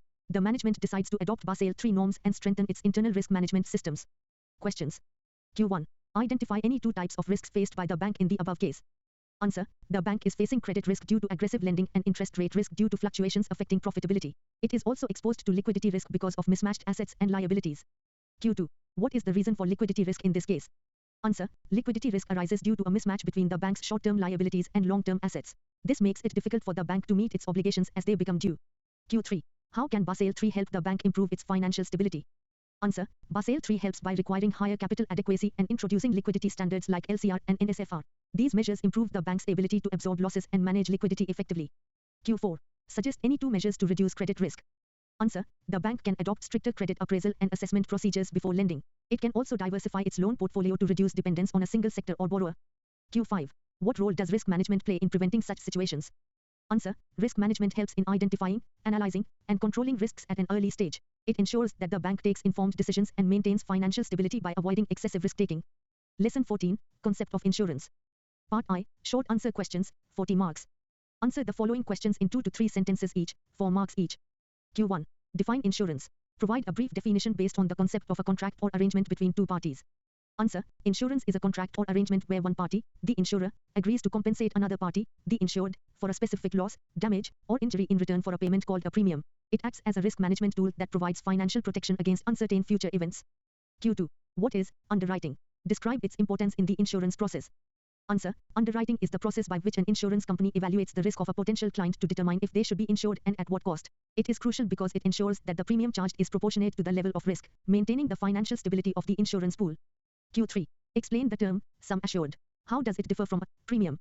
Answer. The sum assured is the guaranteed amount that the insurance company pays to the policyholder or nominee upon the occurrence of a specified event, such as death or maturity. In contrast, the premium is the specific amount of money paid periodically by the policyholder to the insurer to keep the insurance policy active. Q4. Who is a nominee in a life insurance policy? State their role upon the death of the life assured. Answer. A nominee is the person appointed by the policyholder to receive the policy's benefits in the event of the policyholder's death. Their primary role is to act as a legal representative who receives the claim amount from the insurer and ensures it is distributed according to the deceased's will or legal requirements. Q5. Distinguish between life insurance and general insurance. Give one example of each. Answer. Life insurance provides a payout upon the death of the insured or after a set period, focusing on financial protection for individuals and their families, e.g., a term insurance plan. General insurance covers non-life assets against damage or loss from specific risks, e.g., motor insurance for a vehicle.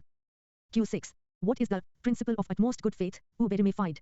Explain its significance in an insurance contract. Answer. This principle requires both the insurer and the insured to disclose all material facts honestly and completely before entering into the contract. It is significant because insurance is based on mutual trust, and any non-disclosure or misrepresentation of facts can make the contract void.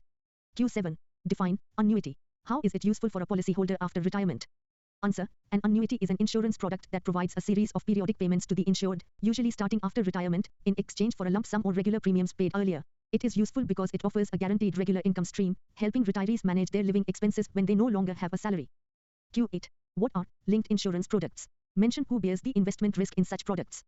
Answer. Linked insurance products, such as ULIPs, are policies where a portion of the premium is used for insurance coverage and the rest is invested in equity or debt markets. In these products, the investment risk is borne entirely by the policyholder rather than the insurance company.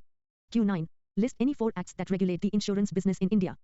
Answer. 4 major acts regulating the industry are the Insurance Act, 1938, the IRDA Act, 1999, the LIC Act, 1956, and the Consumer Protection Act, 1986. Q10. Explain the principle of indemnity. Why is it not applicable to life insurance? Answer. The principle of indemnity states that the insurer will compensate the insured only for the actual amount of loss suffered, restoring them to the same financial position as before the loss. It does not apply to life insurance because the value of a human life cannot be measured in exact monetary terms, so the full sum assured is paid regardless of the cost of the loss. Part 3. Case study, 20 marks. Read the following case and answer the questions that follow, 2 marks each. Case study. Mr. Sharma, a 45-year-old sole breadwinner of a family of 4, purchases a term life insurance policy with a sum assured of 50 rupees lakhs. He pays a small periodic premium to the insurance company. 2 years later, Mr. Sharma unfortunately passes away in a road accident. His wife, who is the registered nominee, approaches the insurance company for the claim. Meanwhile, the insurance company investigates the proposal form submitted by Mr. Sharma and finds that he had not disclosed a pre-existing minor heart condition, although it was not the cause of his death. Q1. Identify the subject matter of insurance, in this case. Answer. The subject matter of insurance in this case is the life of Mr. Sharma. In life insurance, the subject matter refers to the person whose life is being covered against the risk of death or disability. Q2. What is the role of the nominee, Mrs. Sharma, in this scenario?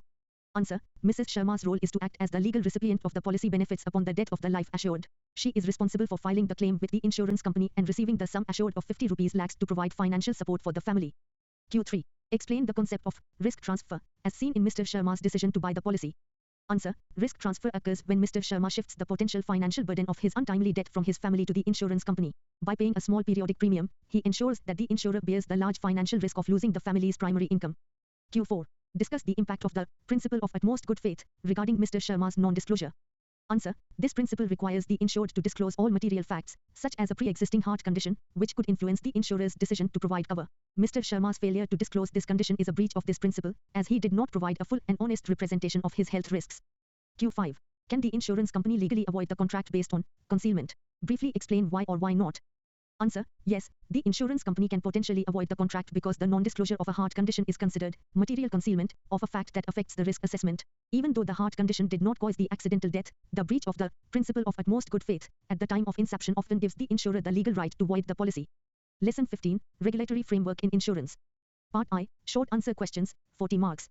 Answer all questions in 2-3 sentences each. 10 times 4 is equal to 40 marks. Q1. Define the term policyholder in insurance.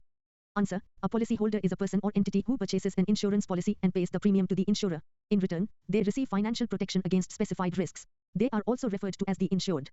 Q2. What is the purpose of regulating the insurance sector? Answer. Regulation ensures protection of policyholders' interests and promotes fair practices in the insurance market. It also maintains financial stability and solvency of insurers. Additionally, it supports orderly growth of the insurance sector. Q3. State any 2 important provisions of the Insurance Act, 1938. Answer. The Act mandates registration of insurance companies before conducting business. It also requires insurers to maintain a solvency margin to ensure their ability to meet claims. Q4. What is the role of IRDAI in the insurance market? Answer. IRDAI regulates, promotes, and ensures orderly growth of the insurance and reinsurance business. It protects policyholders' interests and supervises insurers' operations. It also issues licenses and monitors compliance. Q5. Explain the concept of solvency margin. Answer. Solvency margin refers to the excess of assets over liabilities that an insurer must maintain. It ensures that the insurer can meet its future claim obligations. It is a key indicator of financial health. Q6. What is meant by foreign direct investment, FDI, in insurance? Answer. FDI in insurance refers to investment by foreign entities in Indian insurance companies. The government allows such investment up to a prescribed limit, currently up to 74%. It helps bring capital, technology, and global expertise. Q7. What is advance receipt of premium under the Insurance Act, 1938? Answer. As per Section 64(b), an insurer cannot assume risk unless the premium is received in advance. This ensures availability of funds to meet claims. It also prevents default by policyholders. Q8. Explain the prohibition of rebates in insurance. Answer. Section 41 of the Act prohibits offering or accepting rebates on premiums or commissions. This prevents unfair competition and underpricing of insurance products. Violations may attract penalties. Q9. What is meant by registration of insurance companies? Answer. Registration is the process by which an insurer obtains a certificate from IRDAI to operate legally. It involves multiple stages including approval and compliance checks. Without registration, no insurance business can be conducted. Q10. State the rural and social obligations of insurers. Answer. Insurers must provide a specified percentage of their business to rural and socially weaker sections. This includes coverage for economically vulnerable groups. These obligations ensure wider reach and inclusiveness of insurance services. Part 3. Case study, 20 marks. Answer all questions. 5 times 2 is equal to 20 marks. Case. An insurance company in India is facing regulatory scrutiny due to low solvency margins, delayed claim settlements, and non-compliance with rural sector obligations. The regulator has initiated an investigation and may impose penalties or corrective measures. Questions. Q1. What is the significance of solvency margin for an insurance company? Answer. Solvency margin ensures that the insurer has sufficient excess of assets over liabilities to meet its claim obligations. It reflects the financial health and stability of the company. Maintaining it is essential to protect policyholders' interests. Q2. What powers does IRDAI have to investigate such companies? Answer. IRDAI has the power to call for information, conduct inspections, audits, and investigations of insurers. It can issue directions and examine records to ensure compliance. It may also take enforcement actions if violations are found. Q3. What actions can be taken if the insurer fails to maintain solvency requirements? Answer. The insurer may be required to submit a financial plan to restore solvency within a specified time. IRDAI can impose restrictions on business operations or appoint an administrator. In extreme cases, the company may be wound up. Q4. Why are rural and social obligations important in insurance regulation?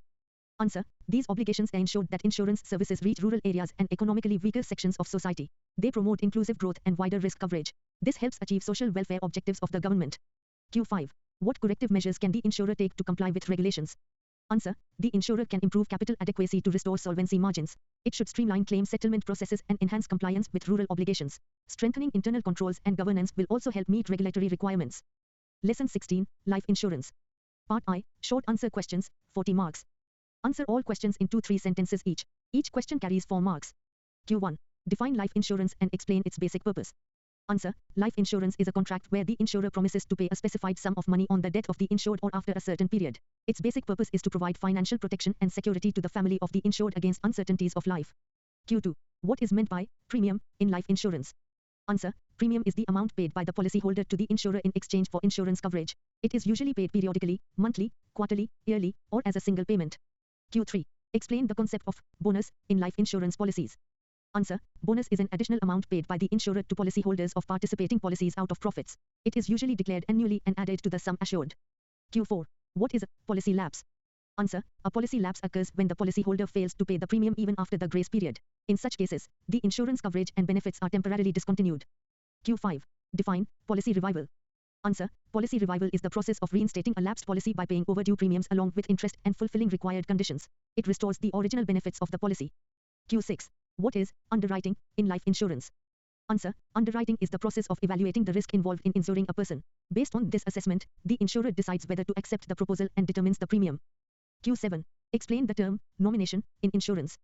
Answer. Nomination is the appointment of a person by the policyholder to receive the policy benefits in case of the insured's death. The nominee acts as a trustee or beneficiary of the claim amount.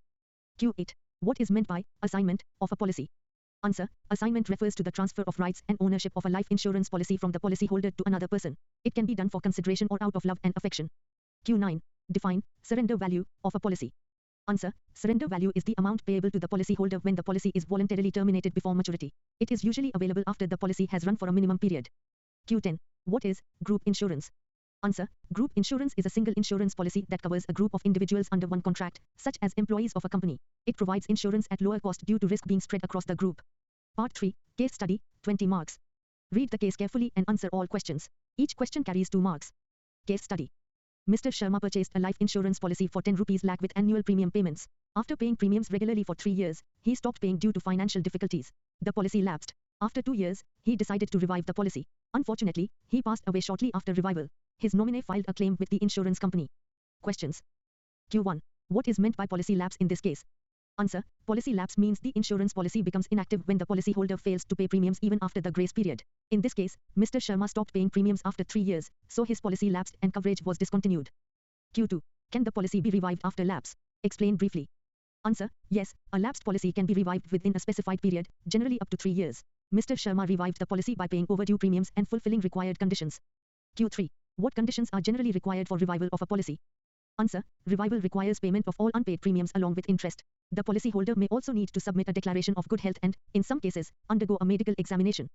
Q4. What documents would the nominee need to submit for claim settlement? Answer. The nominee must submit claim intimation, death certificate, policy document, and identity proof, KYC. Additional documents like medical records or hospital reports may also be required. Q5. What factors will the insurance company consider before approving the claim? Answer. The insurer will verify whether the policy was validly revived and all conditions were fulfilled. It will also check disclosures, cause of death, and may conduct investigation, especially since death occurred shortly after revival. Lesson 17. General and Health Insurance. Part I. Short answer questions, 40 marks. Answer all questions in 2-3 sentences each. 10 questions times 4 marks is equal to 40 marks. Q1. Define general insurance and state its key features.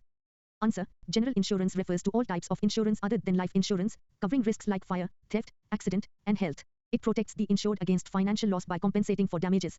Key features include indemnity, short-term duration, usually 1 year, and coverage of specific risks. Q2. What is meant by insurable interest in insurance contracts? Answer. Insurable interest means the financial interest of the insured in the subject matter of insurance. The insured must suffer a financial loss if the insured property or life is damaged. It ensures that insurance is not used for speculative purposes. Q3. What is a proposal form and why is it important? Answer. A proposal form is the application filled out by the insured to provide details about the risk to the insurer. It forms the basis of the insurance contract and contains material information required for underwriting. Accurate disclosure is essential under the principle of utmost good faith. Q4. Differentiate between policy schedule and certificate of insurance.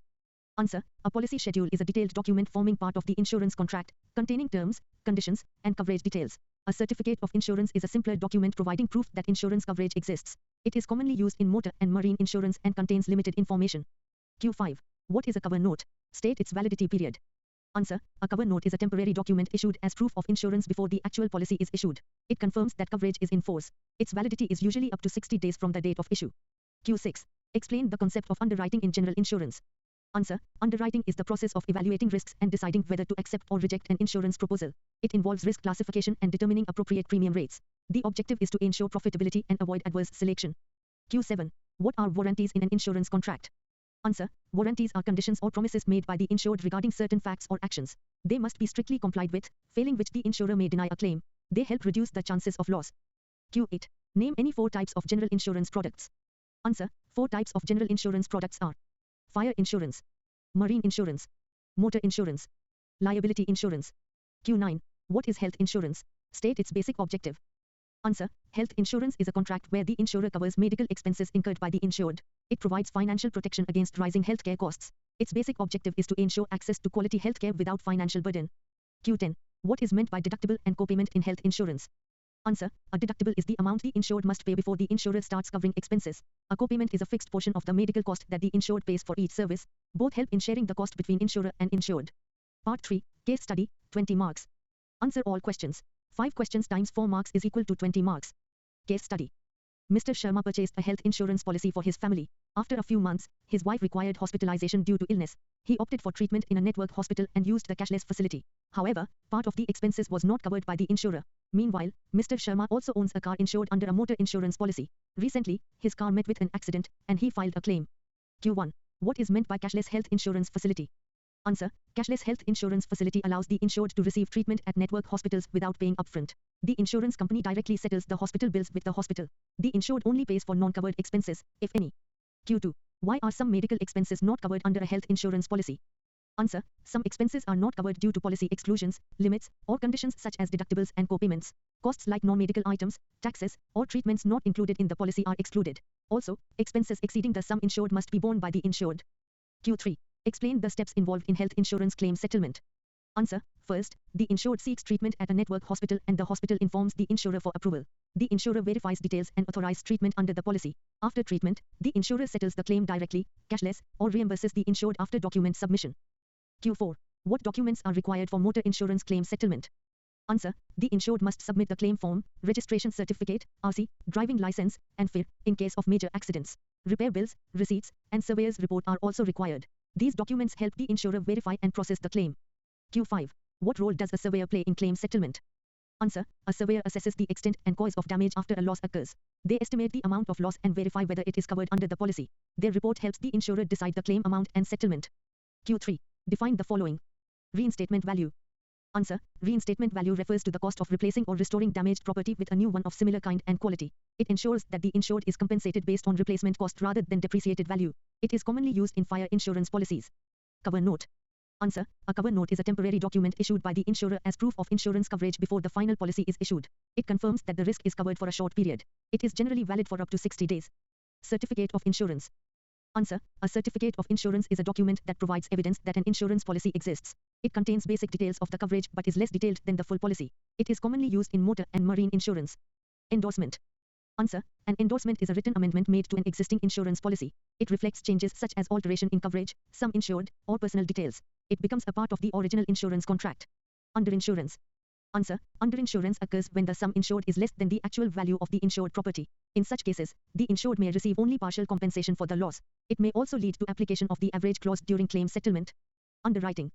Answer. Underwriting is the process by which an insurer evaluates risk and decides whether to accept or reject a proposal. It also involves determining the premium and terms of coverage. It is essential for maintaining profitability and risk control. Salvage. Answer. Salvage refers to the residual value of damaged property after a loss has occurred. It represents the portion that can still be recovered or sold. The value of salvage is usually deducted from the claim amount payable by the insurer. Lesson 18. Functions in insurance and compliance related thereto. Part I. Part I. Short answer questions, 40 marks. Instructions. Answer all 10 questions. Each question carries 4 marks. Q1. List the 4 primary statutes that form the regulatory framework for insurance in India. Answer. The regulatory framework is primarily governed by the Insurance Act, 1938 and the Insurance Regulatory and Development Authority Act, 1999. Additionally, insurance companies must comply with the Companies Act, 2013 and the Foreign Exchange Management Act, 1999, FEMA. Q2. What is the minimum capital requirement for an insurance company and a reinsurance company in India? Answer. The minimum capital requirement for an insurance company to be registered with the IRDAI is 100 crores. For a company specifically conducting reinsurance business, the minimum capital requirement is 200 crores. Q3. Define the term appointed actuary as per IRDAI guidelines. Answer. An appointed actuary is a specialist appointed by an insurance company whose primary role is to conduct regular valuations of the reserves held to pay future policy benefits. They must produce reports attesting that the company has created sufficient reserves to satisfy minimum regulatory requirements. Q4. State any two eligibility criteria for a person to be appointed as an appointed actuary for a life insurer. Answer. The person must be an ordinary resident of India and a fellow member of the Institute of Actuaries of India, IAI. Additionally, they must possess a certificate of practice, COP, issued by the IAI and be no older than 70 years of age. Q5. What are the three main components that an ideal insurance premium, optimal pricing, must cover? Answer. Ideal or optimal pricing in insurance must be set to cover variable costs and operating expenses. Furthermore, the premium must include a margin for profits to ensure the business remains viable. Q6. Briefly explain the incurred but not reported IBNR reserve provision. Answer. The IBNR reserve consists of funds specifically allocated for covered losses that have occurred but have not yet been reported to the insurer by the policyholder. It is one of three key types of claim reserves used to manage the risk of future financial obligations. Q7. Distinguish between file and use and file procedures for insurance products. Answer. File and use requires insurers to file the product with the authority and receive a unique identification number, UIN, before they are permitted to market it. In contrast, use and file allows insurers to launch the product immediately after receiving a UIN without prior filing with the authority. Q8. Define underwriting in the context of small business insurance. Answer. Underwriting is the process insurers use to evaluate whether a firm poses an acceptable risk and to calculate a fair price for providing coverage. It involves assessing diverse data points, such as the type of business, prior claims, and safety systems, to determine if the company should offer a policy. Q9. Explain the difference between standard and substandard risk selection categories. Answer. Applicants in the standard category are those who meet average risk criteria and are offered the basic insurance rate. Those in the substandard category are deemed to pose a higher than usual risk and are consequently offered coverage at a more expensive premium. Q10. Define risk tolerance in the insurance context and how it relates to deductibles.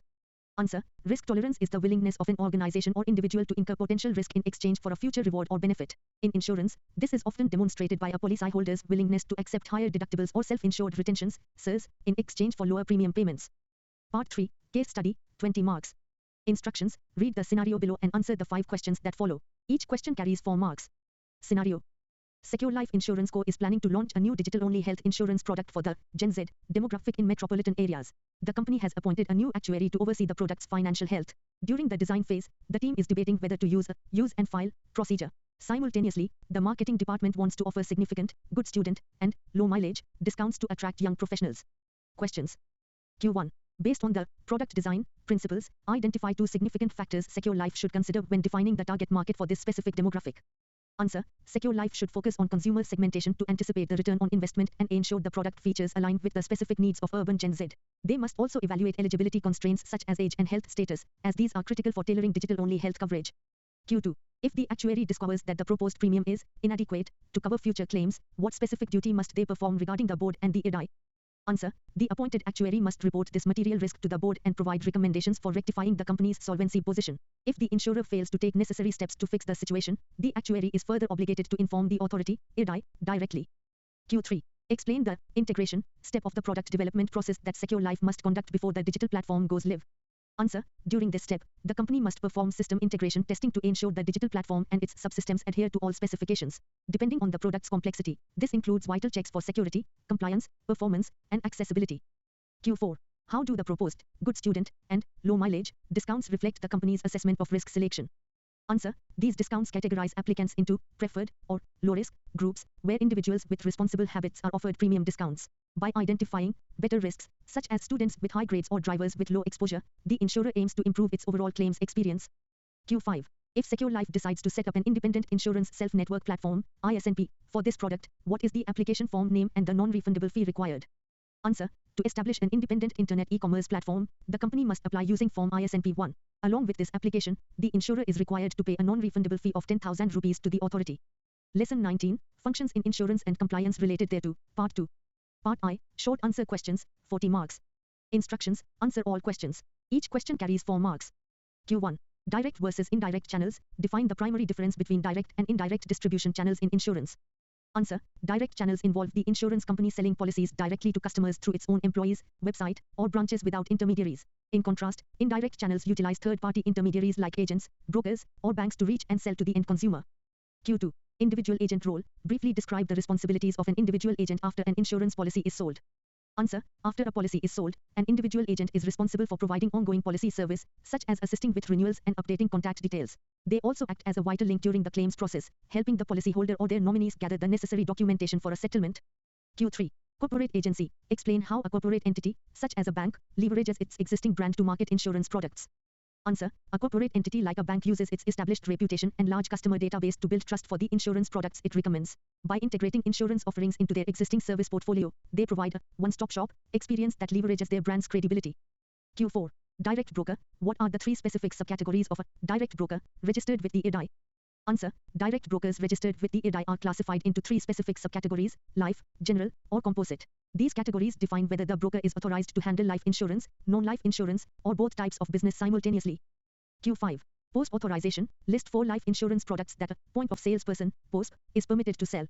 Answer. A point of salesperson, POSP, is permitted to sell simplified life insurance products, including pure term insurance plans and certain endowment plans. They are also authorized to sell immediate annuity products and government-sponsored insurance schemes. Q6. Web aggregator revenue. How do web aggregators generate income if they do not directly sell policies to customers? Answer. Web aggregators generate income by charging insurance companies fees for lead generation and displaying product information on their platforms. They may also earn remuneration for providing post-sale services or through advertising space on their websites. Q7. Network hospitals. Define a network hospital and state the primary benefit it offers to a policyholder during treatment. Answer. A network hospital is a healthcare provider that has a formal agreement with an insurance company or a TPA to provide treatment to its policyholders. The primary benefit is the cashless facility, which allows the policyholder to receive treatment without paying the bill upfront, as the insurer settles it directly. Q8. Insurance repositories. What is the purpose of an e-insurance account, EIA, within the insurance repository system? Answer. The e-insurance account, EIA, serves as a single electronic platform where a policyholder can store and manage all their insurance policies in a digital format. This eliminates the need for physical policy documents and ensures that all personal details are updated across all policies through a single request. Q9. Grievance redressal. Outline the first step a policyholder must take if they have a complaint against an insurer. Answer. The first step for a policyholder with a complaint is to approach the dedicated grievance redressal officer, GRO, of the respective insurance company. If the company does not resolve the issue within 15 days or if the resolution is unsatisfactory, the policyholder can then escalate the matter to the IRDAI or an insurance ombudsman. Q10. Unclaimed amounts. Define unclaimed amounts as per the insurance sector standards. Answer. Unclaimed amounts refer to any money due to policyholders, such as death claims, maturity benefits, or premium refunds, that have not been paid out for over 6 months. These funds remain with the insurer until the rightful claimant steps forward or until they are transferred to a designated government welfare fund after a specific period. Part 3. Case study, 20 marks. Instructions. Read the following scenario and answer the questions. Each question carries 4 marks, total 5 questions. Scenario. Ms. Nima is an art collector who owns rare works valued at approximately $100,000. She wants to secure a homeowner's insurance plan that specifically covers her art collection. She approaches Henrietta, an insurance broker, for assistance. Henrietta begins by collecting appraisal records and residence details to find an insurer willing to cover these unique risks. Questions. Q1. Broker role. Based on the scenario, why is Henrietta acting as a bridge rather than a direct agent for one company? Answer. Henrietta acts as a bridge because, as an insurance broker, she represents the interests of the client, Ms. Nima, rather than a specific insurance company. This independence allows her to scan the entire market to find the best possible coverage and pricing from various competing insurers. Q2. Assessment. Why did Henrietta specifically request appraisal records for the artwork before approaching insurers? Answer. Henrietta requested appraisal records to provide insurers with professional proof of the artwork's specific value and authenticity. Since rare art is a unique risk, insurers need these documents to accurately calculate the premium and determine the maximum amount they would pay in the event of a loss. Q3. Information gathering. List 3 pieces of information Henrietta inquired about regarding Nima's residence to find the best option. Answer. Henrietta likely inquired about the home's security systems, such as alarms or cameras, the environmental controls, like humidity and temperature management, and the physical construction of the building. These details help insurers assess the likelihood of theft or accidental damage to the high-value collection. Q4. Claim assistance. If Nima's artwork is damaged later, what role will Henrietta play between Nima and the insurance provider? Answer. If a loss occurs, Henrietta will act as a consultant to help Ms. Nima prepare and file the claim documentation correctly. She will also negotiate with the insurance company on Ms. Nima's behalf to ensure a fair and timely settlement is reached. Q5. Remuneration. How will Henrietta typically be compensated for her work in finding Nima the greatest insurance option? Answer. Henrietta will typically be compensated through a commission paid by the insurance company that Ms. Nima eventually chooses. This payment is usually a percentage of the premium paid for the policy, though in some professional contexts, brokers may instead charge a pre-agreed service fee directly to the client. Q13. Write short notes on the following. I. Claim settlement process. Answer. The claim settlement process involves notifying the insurer about a loss, submitting required documents, and verification of the claim. The insurer or surveyor assesses the loss and determines the payable amount. Once approved, the claim is settled either through reimbursement or cashless payment. 2. POSP, point of sales person. Answer. A POSP is a certified individual authorized to sell simple insurance products such as motor, health, and travel insurance. They work under insurers or intermediaries and undergo basic training and certification. POSPs help in expanding insurance reach, especially in rural and semi-urban areas. 3. Web aggregator. Answer. A web aggregator is an online platform that compares insurance products from different insurers. It allows customers to evaluate features, premiums, and benefits before purchasing a policy. This enhances transparency and helps customers make informed decisions. 4. Forensic investigators. Answer. Forensic investigators are professionals who examine suspicious or fraudulent insurance claims. They analyze evidence, verify documents, and investigate the circumstances of the claim. Their role helps insurers detect fraud and prevent financial losses. We. Common Public Service Centers, CPSC. Answer. Common Public Service Centers, CPSCs, are government-supported digital service points providing various public services, including insurance access. They help in distributing insurance products in rural and remote areas. CPSCs promote financial inclusion by making insurance services easily accessible to the public. Lesson 20, Functions in Insurance and Compliance related thereto, Part 3. Part I, Short Answer Questions, 40 marks. Answer all questions in 2-3 sentences each. Each question carries 4 marks. Q1. What is meant by investment policy in insurance companies? Answer. An investment policy is a framework formulated by insurers to guide investment decisions in accordance with regulatory guidelines. It defines objectives, risk management practices, and permissible investment avenues to ensure safety and profitability of funds. Q2. State the role of the audit committee in an insurance company. Answer. The audit committee oversees financial reporting, internal controls, and audit functions of the insurer. It reviews audit reports, ensures compliance with regulations, and monitors investment and governance practices. Q3. What are controlled funds under the Insurance Act?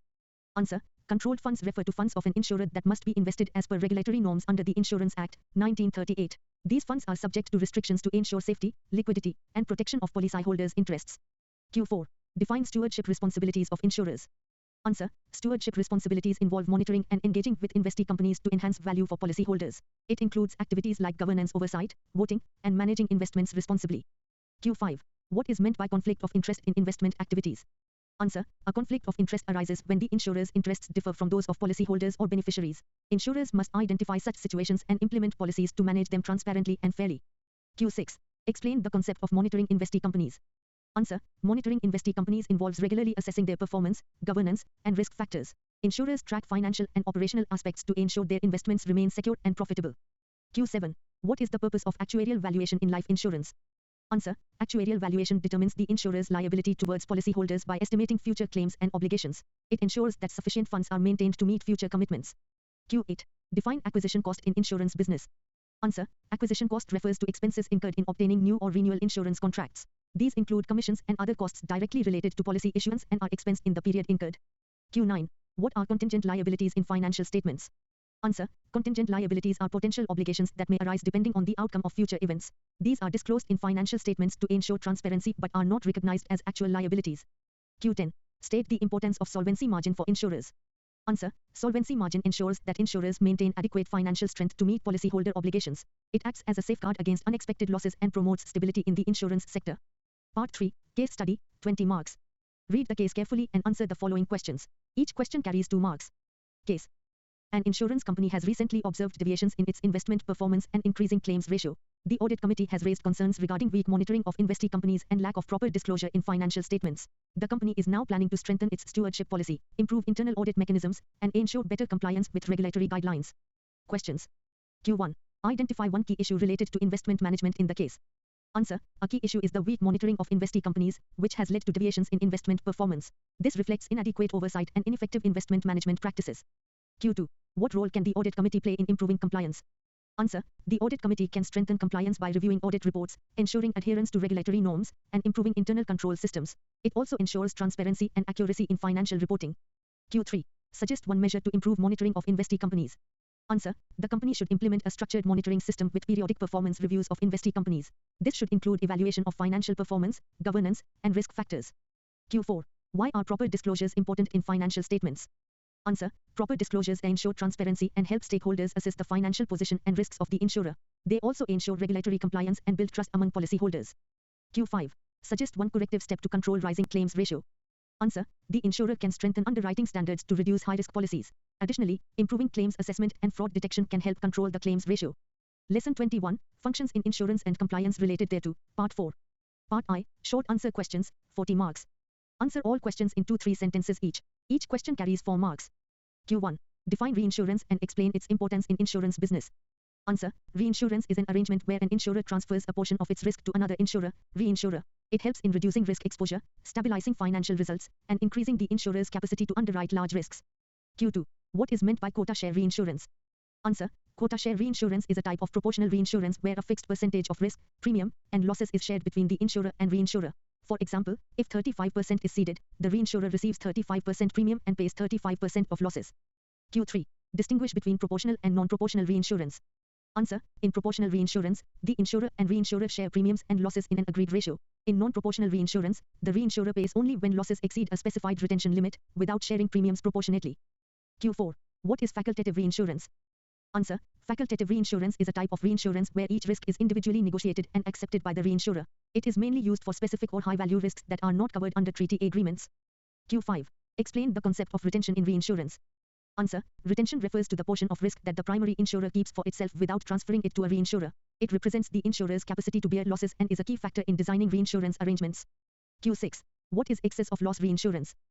Answer. Excess of loss reinsurance is a non-proportional arrangement where the reinsurer pays only when losses exceed a predetermined retention level. It is particularly useful in protecting insurers against large or catastrophic losses. Q7. Define coinsurance and state its purpose. Answer. Coinsurance is the sharing of risk among multiple insurers in agreed proportions under a single policy. Its purpose is to distribute large risks and ensure that no single insurer bears the entire burden. Q8. What is the principle of contribution? Answer. The principle of contribution states that when a risk is insured with multiple insurers, each insurer contributes proportionately to the loss. This ensures that the insured does not receive more than the actual loss and maintains fairness among insurers. Q9. What is meant by ceding commission? Answer. Ceding commission is the amount paid by the reinsurer to the primary insurer to cover acquisition and administrative expenses. It is negotiated based on factors like expected loss experience and market conditions. Q10. State any 2 objectives of reinsurance regulation in India. Answer. The objectives include promoting the orderly growth of the reinsurance market and strengthening the regulatory framework governing reinsurance operations. It also aims to ensure insurer solvency and protect policyholders' interests. Part 3. Case study, 20 marks. Read the case carefully and answer the following questions. Each question carries 2 marks. Case. An insurance company has been expanding its business rapidly and underwriting large value risks. However, due to increased claim exposures and catastrophic losses, the company is facing financial strain. The management is considering implementing a comprehensive reinsurance program including quota share treaties, excess of loss arrangements, and facultative reinsurance for specific high-value risks. Additionally, concerns have been raised about compliance with regulatory norms and proper risk distribution through coinsurance. Questions. Q1. Why is reinsurance necessary for the insurance company in this case? Answer. Reinsurance is necessary to reduce the insurer's financial burden arising from large value risks and catastrophic losses. It helps in spreading risk, stabilizing losses, and ensuring the company remains solvent while continuing its business expansion. Q2. How can quota share reinsurance help in managing risk? Answer. Quota share reinsurance allows the insurer to transfer a fixed percentage of every policy to the reinsurer. This ensures that both premiums and losses are shared proportionately, reducing the insurer's exposure consistently across all risks. Q3. What role does excess of loss reinsurance play in catastrophic losses? Answer. Excess of loss reinsurance provides protection when losses exceed a specified retention limit. It is particularly useful in catastrophic events, as the reinsurer bears the heavy losses beyond the insurer's capacity. Q4. Why might facultative reinsurance be suitable for high-value risks? Answer. Facultative reinsurance is suitable because it allows individual assessment and negotiation of specific high-value risks. This ensures that large or unusual risks, which may not be covered under treaties, are adequately protected. Q5. How does coinsurance help in distributing risk among insurers? Answer. Coinsurance distributes risk by allowing multiple insurers to share a single policy in agreed proportions. This prevents any one insurer from bearing the entire risk and ensures better risk diversification. 3. Write a brief note on each. I. Personal risk. Answer. Personal risk refers to risks that directly affect an individual's income earning capacity or life, such as death, disability, illness, or unemployment. These risks can lead to financial instability and are commonly covered through life and health insurance. B. Property risk. Answer. Property risk involves the possibility of damage to or loss of physical assets like buildings, machinery, or goods due to events such as fire, theft, or natural disasters. Insurance helps in compensating for such losses and restoring financial position. C. Liability risk. Answer. Liability risk arises when an individual or organization is legally responsible for causing harm or damage to others. It may result in legal claims and compensation payments, which can be covered through liability insurance policies. D. Strategic risk. Answer. Strategic risk refers to risks arising from poor business decisions, improper implementation of strategies, or changes in the business environment. These risks can impact the long-term objectives and profitability of an organization. Lesson 22, Functions in Insurance and Compliance related thereto, Part B. Part I, Short answer questions, 40 marks. Answer all questions. Each question carries 4 marks. Q1. Define corporate governance in the context of insurance companies. Answer. Corporate governance refers to the system of rules, practices, and processes by which an insurance company is directed and controlled. It ensures transparency, accountability, and protection of policyholders' interests while complying with regulatory requirements. Q2. What are the key responsibilities of the board of directors in an insurance company? Answer. The board of directors is responsible for setting the company's strategic objectives and ensuring effective risk management and regulatory compliance. It also oversees management performance and safeguards the interests of policyholders and stakeholders. Q3. Explain the concept of fit and proper criteria for directors. Answer. The fit and proper criteria ensure that directors possess integrity, competence, financial soundness, and a good reputation. This requirement helps maintain trust and ensures that only qualified individuals manage insurance companies. Q4. What is the role of the audit committee? Answer. The audit committee oversees financial reporting, internal controls, and audit processes within the company. It ensures transparency, accuracy of financial statements, and compliance with legal and regulatory standards. Q5. State the functions of the Nomination and Remuneration Committee, NRC.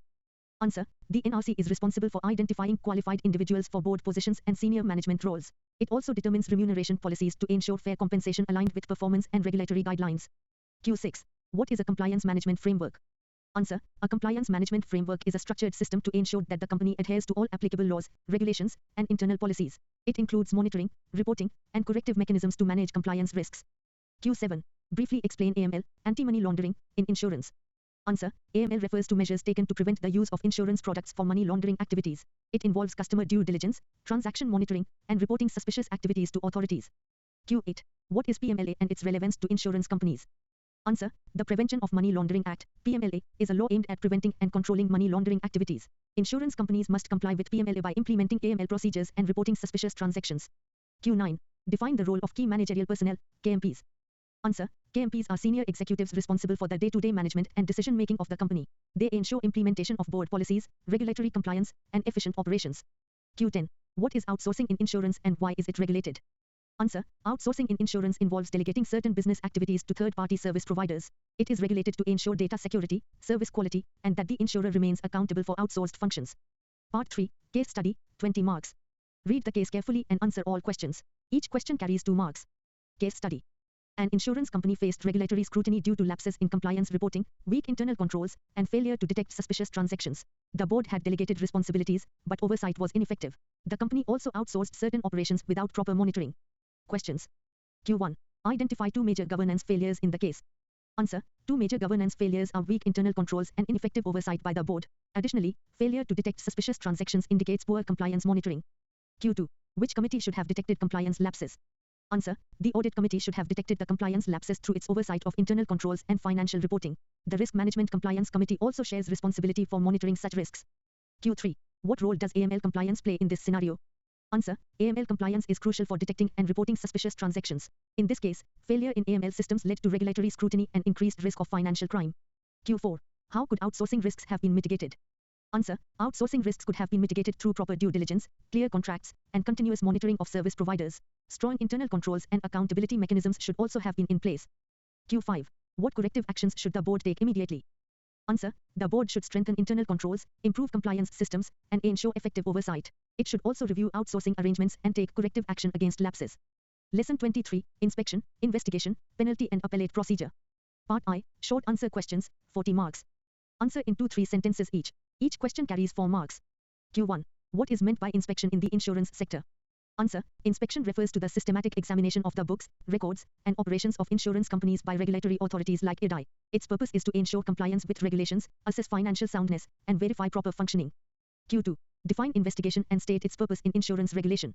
Answer. Investigation involves a detailed inquiry into specific allegations of misconduct, fraud, or irregularities in the insurance sector. Its purpose is to uncover wrongdoing, gather evidence, and protect policyholders' interests. Q3. What powers are given to IRDAI under Section 33 of the Insurance Act, 1938? Answer. Under Section 33, IRDAI has the power to appoint an investigating authority to examine the affairs of insurers. It can demand documents, examine officers under oath, and order inspections or further actions based on the findings. Q4. What are the key functions of the Supervision Department of IRDAI? Answer. The Supervision Department conducts inspections, forms inspection teams, and collects necessary information from insurers. It also prepares inspection reports and forwards them to the Enforcement Department for further action. Q5. State the penalties under Section 102 for non-compliance with the Insurance Act. Answer. Section 102 provides that failure to submit required documents, comply with directions, or maintain solvency margin may result in penalties. The penalty may extend up to 5 rupees lakh for each failure and may include fines. Q6. What is meant by solvency margin and why is it important? Answer. Solvency margin is the minimum excess of assets over liabilities that an insurer must maintain. It is important to ensure the insurer's financial stability and ability to meet policyholder claims. Q7. Explain the concept of appellate procedure. Answer. Appellate procedure refers to the legal process through which an aggrieved party can challenge a decision of a regulatory authority. It ensures fairness, transparency, and an opportunity for review by a higher authority. Q8. What is the role of the Securities Appellate Tribunal, SAT? Answer. SAT is a statutory body that hears appeals against orders passed by regulatory authorities like IRDAI. It has the power to confirm, modify, or set aside such orders after hearing the parties. Q9. What is meant by cognizance of offence under the Insurance Act? Answer. Cognizance of offence means the legal recognition and initiation of proceedings by a court regarding an offence. Under the Act, only specified courts and authorized complaints can initiate such proceedings. Q10. Explain the power of the court to grant relief under Section 108. Answer. Section 108 allows the court to grant relief to a person liable for negligence or breach if they acted honestly and reasonably. The court may relieve them wholly or partly from liability based on circumstances. Part 3. Case study, 20 marks. Read the following case carefully and answer the questions that follow. An insurance company was found to have failed in maintaining the required solvency margin and did not comply with certain directions issued by IRDAI. Upon inspection and investigation, several irregularities were identified. The authority imposed penalties and issued corrective directions. The company, however, decided to challenge the order before the Securities Appellate Tribunal, SAT. Questions. Q1. What are the possible violations committed by the insurance company in this case? Answer. The company failed to maintain the required solvency margin and did not comply with directions issued by IRDAI. These constitute violations of regulatory requirements under the Insurance Act, 1938 and indicate non-compliance with statutory obligations. Q2. What penalties can be imposed under the Insurance Act, 1938 for such violations? Answer. Under Section 102, the company may be liable to a penalty of up to 5 rupees lakh for each failure. Additional regulatory actions such as corrective directions or further disciplinary measures may also be imposed. Q3. What rights does the company have under the appellate procedure? Answer. The company has the right to appeal against the order of IRDAI before the Securities Appellate Tribunal, SAT. It is entitled to present its case, submit evidence, and seek review of the decision. Q4. What is the time limit for filing an appeal before SAT? Answer. An appeal must be filed within 45 days from the date of receipt of the order. However, SAT may allow a delayed appeal if sufficient cause for the delay is shown. Q5. What role does SAT play in resolving such disputes? Answer. SAT acts as an independent appellate authority to review decisions of regulatory bodies like IRDAI. It can confirm, modify, or set aside the order after giving both parties an opportunity to be heard. Lesson 24, Professional Opportunities. Part I, Short Answer Questions, 40 marks. Answer all questions. Each question carries 4 marks. Q1. Define the term company secretary and explain his position as a key managerial personnel, KMP. Answer. A company secretary is a senior corporate professional responsible for ensuring compliance and corporate governance in a company. As a key managerial personnel, KMP, he plays a strategic role similar to top management and advises the board on legal and governance matters. Q2. What is meant by corporate governance? Why is it important in companies? Answer. Corporate governance refers to the system of rules, practices, and processes by which a company is directed and controlled. It is important because it ensures transparency, accountability, ethical practices, and protection of stakeholders' interests. Q3. State any 4 roles of a company secretary as a compliance officer. Answer. A company secretary as a compliance officer ensures adherence to laws and regulations, coordinates with regulatory authorities, reports compliance status to the board, and ensures correctness of filings and disclosures. Q4. What are the provisions regarding appointment of company secretary under the Companies Act, 2013? Answer. Under the Companies Act, 2013, certain classes of companies, like listed and specified public-private companies, must appoint a whole-time company secretary as KMP. The appointment is made by a board resolution with prescribed terms and conditions. Q5. Explain the concept of company secretary in practice. Answer. A company secretary in practice is a professional who offers services independently after obtaining a certificate of practice. He provides services such as incorporation, compliance certification, advisory, and secretarial audit to companies. Q6. What is secretarial audit? Mention its significance. Answer. Secretarial audit is an audit conducted by a company secretary in practice to verify compliance with applicable laws and regulations. Its significance lies in ensuring legal compliance, improving governance, and identifying risks or non-compliances. Q7. List any 4 services rendered by a company secretary in practice. Answer. Services rendered by a company secretary in practice include company incorporation, conducting secretarial audits, certification of documents, and advising on corporate laws and compliance matters. Q8. What is the role of a company secretary in ensuring good governance? Answer. A company secretary ensures good governance by advising the board, implementing governance frameworks, and ensuring compliance with laws and ethical standards. He also promotes transparency and protects stakeholder interests. Q9. Explain the term annual return and its certification requirements. Answer. An annual return is a comprehensive document containing details of a company's share capital, directors, and shareholders. It must be certified by a company secretary in practice to confirm compliance with the provisions of the Companies Act. Q10. Write a short note on the role of company secretary as an advisor to the board. Answer. As an advisor to the board, the company secretary provides guidance on legal, regulatory, and governance matters. He assists in decision-making by ensuring that the board follows best practices and complies with applicable laws. Part 3. Case study, 20 marks. Answer all questions. Each question carries 2 marks. Case study. A listed company is facing compliance issues due to frequent changes in regulatory requirements. The board has appointed a company secretary to ensure proper governance, compliance, and coordination with regulatory authorities. The company secretary is also responsible for conducting secretarial audits, advising the board, and ensuring transparency in operations. Questions. Q1. Identify the role of the company secretary in ensuring compliance in the company. Answer. The company secretary ensures compliance by monitoring applicable laws and regulations and reporting compliance status to the board. He also ensures timely filings, proper disclosures, and adherence to statutory requirements. Q2. What actions should the company secretary take to improve corporate governance?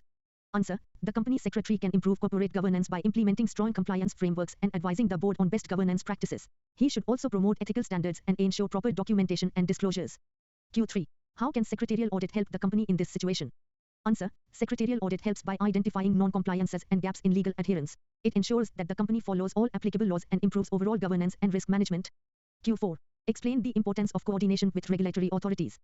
Answer. Coordination with regulatory authorities ensures smooth communication and timely compliance with legal requirements. It helps avoid penalties, enhances credibility, and ensures proper handling of regulatory changes. Q5. Suggest 2 measures the company secretary can take to enhance transparency. Answer. The company secretary can enhance transparency by ensuring accurate and timely disclosures of information. He can also maintain proper records and implement clear reporting systems for stakeholders. Thanks to learn with us. You can find more study content on our website couture.com.